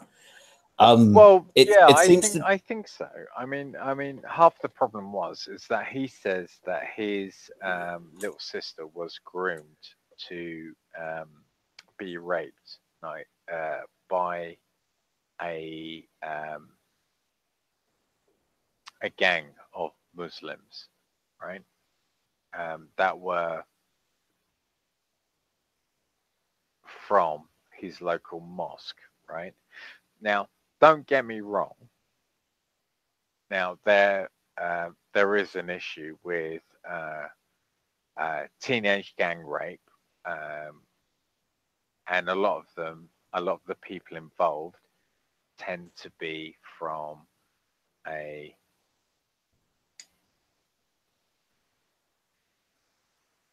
Asian persuasion, I suppose. And Asian persuasion. say this, you can tell this. I mean, like from fact, you can tell this from the Rotherham situation, right? Do you know about the Rotherham situation? Yeah. Yeah. Okay. So, but it fails to acknowledge, or he fails to acknowledge, that there are more cases of paedophilia and rape when it comes to the Christian church, that kind of stuff. So as JJ says, why is he not protesting outside every Christian church or whatever? Why is it? And as far as I'm concerned, yeah, Rotherham or Manchester, case by case basis. You shouldn't label everybody like that. First of all, I absolutely agree with you. Not to be labeling individuals by the categorization of a group, but there is one point on what you said which I'd be interested to find out, and I may go look this up after we've chatted. And this isn't me trying to make a statement about Tommy Robinson or Muslims or anything else like that. Yeah. But as far as like grooming and sort of paedophilia and stuff along those lines, whether it's more prevalent amongst either Muslim people or people with Asian backgrounds or Christians or white people or whatever, I'd be interested to see how those numbers break down versus the population in the country, if that makes sense. Because I think on the one hand, you could say, on the one hand, you could go, the vast majority of, I don't know, like rapes and grooming gangs are actually done by white people. But then you'd say, but the vast majority of the people in this country are white. So how does it stack up within the individual demographics, if that makes sense? I think that would be sort of, what's the word? That would probably be relevant to the argument, I imagine. Oh, okay. Another thing which would be relevant to the argument would be to see what amount of schoolboys that were sexually abused in boarding schools, for instance. Now, if you like one person that's very prominent in today's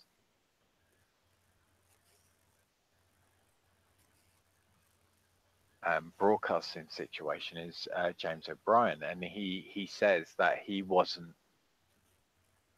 abused himself, but he did know people that were abused in the school that he was in. Now, why is it that these schools and these people seems to be a complete media blackout? But the moment it's like one grooming gang in one city, I'm not saying that they shouldn't have the media coverage that they do, but I'm just saying we should have equality, equality in everything. I mean, I suppose this is what I suppose half the left is trying to do is equality in everything, no matter what. It's just equality. And why is it? Because if you're abused in a high-end school like Eton or whatever, then it's just hush hush, be quiet. It's always like that. If you look at the case in Rotherham, which I lived in when this thing came out. It was chaos basically, but it's right. People have been ignored for years. Right, the police have been actually covering up these gangs up, and this is happening in all cases of paedophilia in this country. Now, I literally look at documentaries who people claim that there's people in House of Lords and House of Commons who are paedophiles as well, historically. I've seen claims of them. But Theresa May lost the file, apparently. Well, yeah, and this goes back for years. Thatcher covered the paedophile dossier as well. This goes back for years, and there's a hush about it because there's lots of very influential people involved in this, and it goes on for years. And I'm going to mention David Icke, but I think he's spot on. He named these people in 1998. The big ones are like Ted Heath and Jimmy Savile.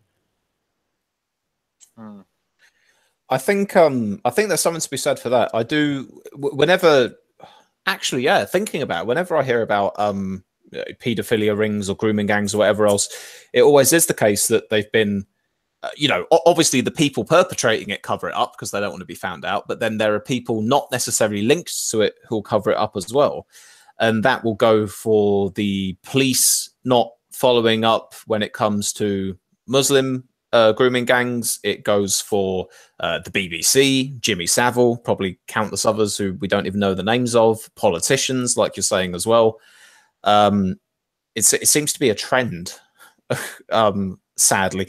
And yet, funnily enough, at the same time, there's such... I don't know if it's as prevalent now as it was maybe 10 years ago. I think grooming gangs is a big story now. But Chamchi, you're a fair bit older than me. Do you remember Brass Eye? Yes, of course. Yeah, they did a special, if you saw it, the one about paedophilia, and they did like a satirical take on it, and they were like, pedophiles, they're disguising themselves as houses, they're coming towards, they did a whole thing on it to respond to the hysteria about it was satire against the fact that people felt that they couldn't let their kids out. It was like, beware, like the fence posts, they're gonna attack your children. It was this really weird satire. Like you said, it was houses, it was like every inanimate object, and it was trying to attack the mainstream media at the that there was this just fear that everybody had.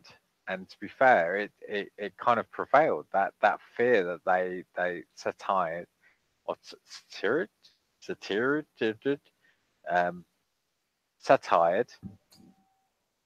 that fear that they satired has kind of been carried through, Well, that's what I was going to say. I think there's a weird juxtaposition between this sort of mass hysterical fear of the weird-looking bloke in his 40s who's hanging around a park, the lone wolf pedo or whatever.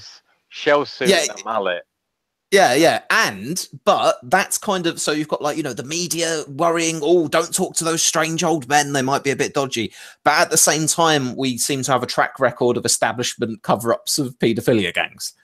So it's like one arm of the media is going, watch out for the lone pedos. And then on the other side, you've got, but there's a load of pedo gangs that we just kind of allow. And it's all very hush-hush. And there's a great irony there. A tragic irony, but kind of an irony there nonetheless. It is very tragic. I mean, you've seen it in the UK with Jimmy Savile. It was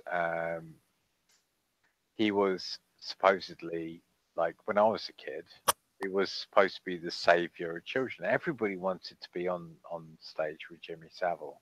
And you've seen it in America with Bill Cosby. Bill Cosby, yeah. And now that was like the one show that every American kid wanted to be on with. Everybody wanted to be on with Bill Cosby. He's like, hey.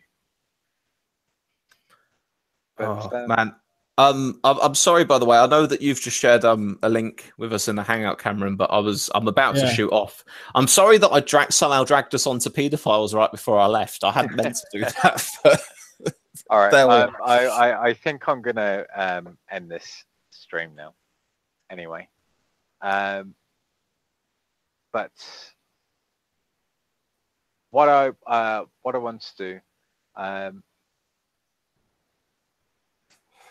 if anybody wants to come on live to take these guys' places, I'm happy to chat to you. But what I might do is start a new stream, because this has been going on for 3 hours now. So thank you for everybody for joining us. Swiss, do you have any plugs that you would like to put forward? Aside from yeah, I'll tell you what, people know about my main channel, but for anyone who isn't subscribed yet, I have a second channel that I generally upload like quite short shitposty videos to, which is called Cappy's Secret Stash, and there's a link to it on the main channel, and that's where I put my song about the gammons from yesterday. I think it was yesterday on. So that's my plug for today, Cappy's Secret Stash. And Cameron, everybody loves Cameron. Perhaps I do have a channel that I occasionally do content on. It's mainly me talking in the middle of nowhere about random events. But I did do a few streams later though. Excellent. So if I remember, I'll put them in the thing. I'll put them in the description. The thing. Looks like it's all down to you. You left. Hey. Yeah. Do you have something else to add, Swiss? Who? Oh, me. Yeah, I was just gonna say. I've got Cameron's channel. Oh, I can't put links in the. I don't have a span. Oh, I'm logged in as my second channel on YouTube at the moment. That's why. I thought. Oh, Bob Elvis has done it for me. They've just linked to Cappy's Secret Stash, and you're on the ball today. Fucking reminding me that I got the Muslim ban wrong, and then sharing my second channel. Thank you for that. And I've got the link to Cameron's channel here, but I can't post it. Can you give me a spanner, Cham? If I just like put some garbled nonsense in the side chat there. Of course.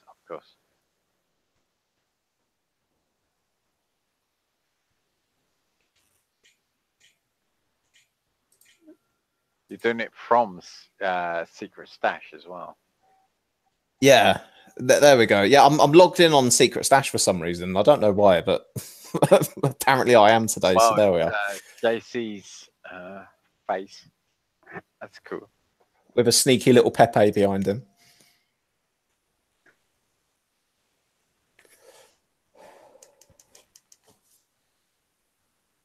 I really think there'll be a.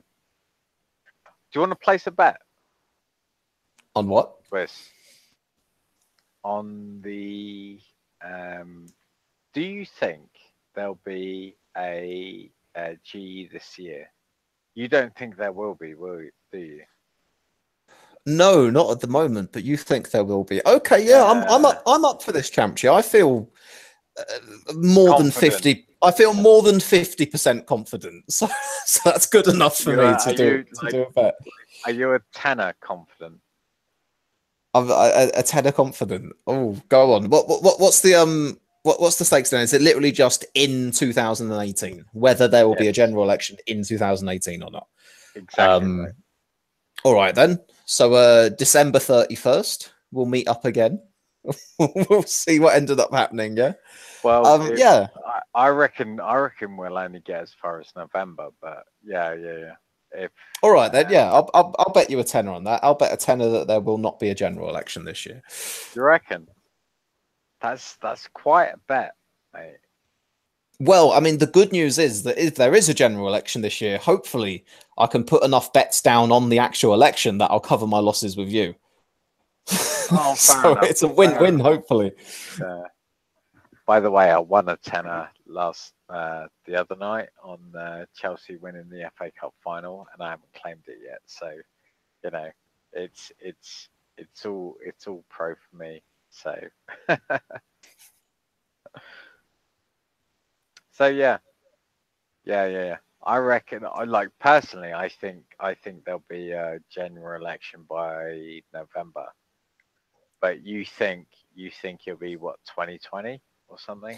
Oh, Probably. I've got no idea when it will be. It's irrelevant as far yeah. as I mean, it's irrelevant. But I mean, Jack James in the side chat is literally just saying the Times leaked talks of a general election this year, and that's kind of making me go, maybe no. I'm gonna stick with my bet, because there's been a hell of a lot of talk about early general elections for the better part of the last year, and none of it's manifested itself so far. So I'm gonna stick to my guns and say that the Tories are keener on holding on to power than they are calling another general. So there we are. There's been a lot of things come out recently that I've said that have actually come out as true. So it will be very interesting to see if this does. Irrelevant of the results, you must understand that. I'm just saying the facts. Oh yeah, just the election, not the result. Just That's the fine. election. Okay. Yeah. Cool. All right then. Nice one. Sweet. It's going to make the next year a lot more interesting. That's what I love about bets. It certainly will, and we've got proof it's happened now. We've got like 10 witnesses, so it's got to go through now. Yeah, Sweet. Yeah, definitely. Right, man. I'm gonna have to shoot in a minute because I've got to get up tomorrow morning. Fuck off. Asim's gonna sort out a channel, aren't you, Asim? Aren't you, Asim? Respond. Do it. do the Emperor Palpatine. Just do it. Oh. Anyway, right, that's me clocking out, man. Right. Catch you later, Champchi and Cameron, and all of you lovely people in the side chat. Thank you, everybody, for joining us, and yeah, it's been a privilege and an honor. Take care. Bye-bye. Bye.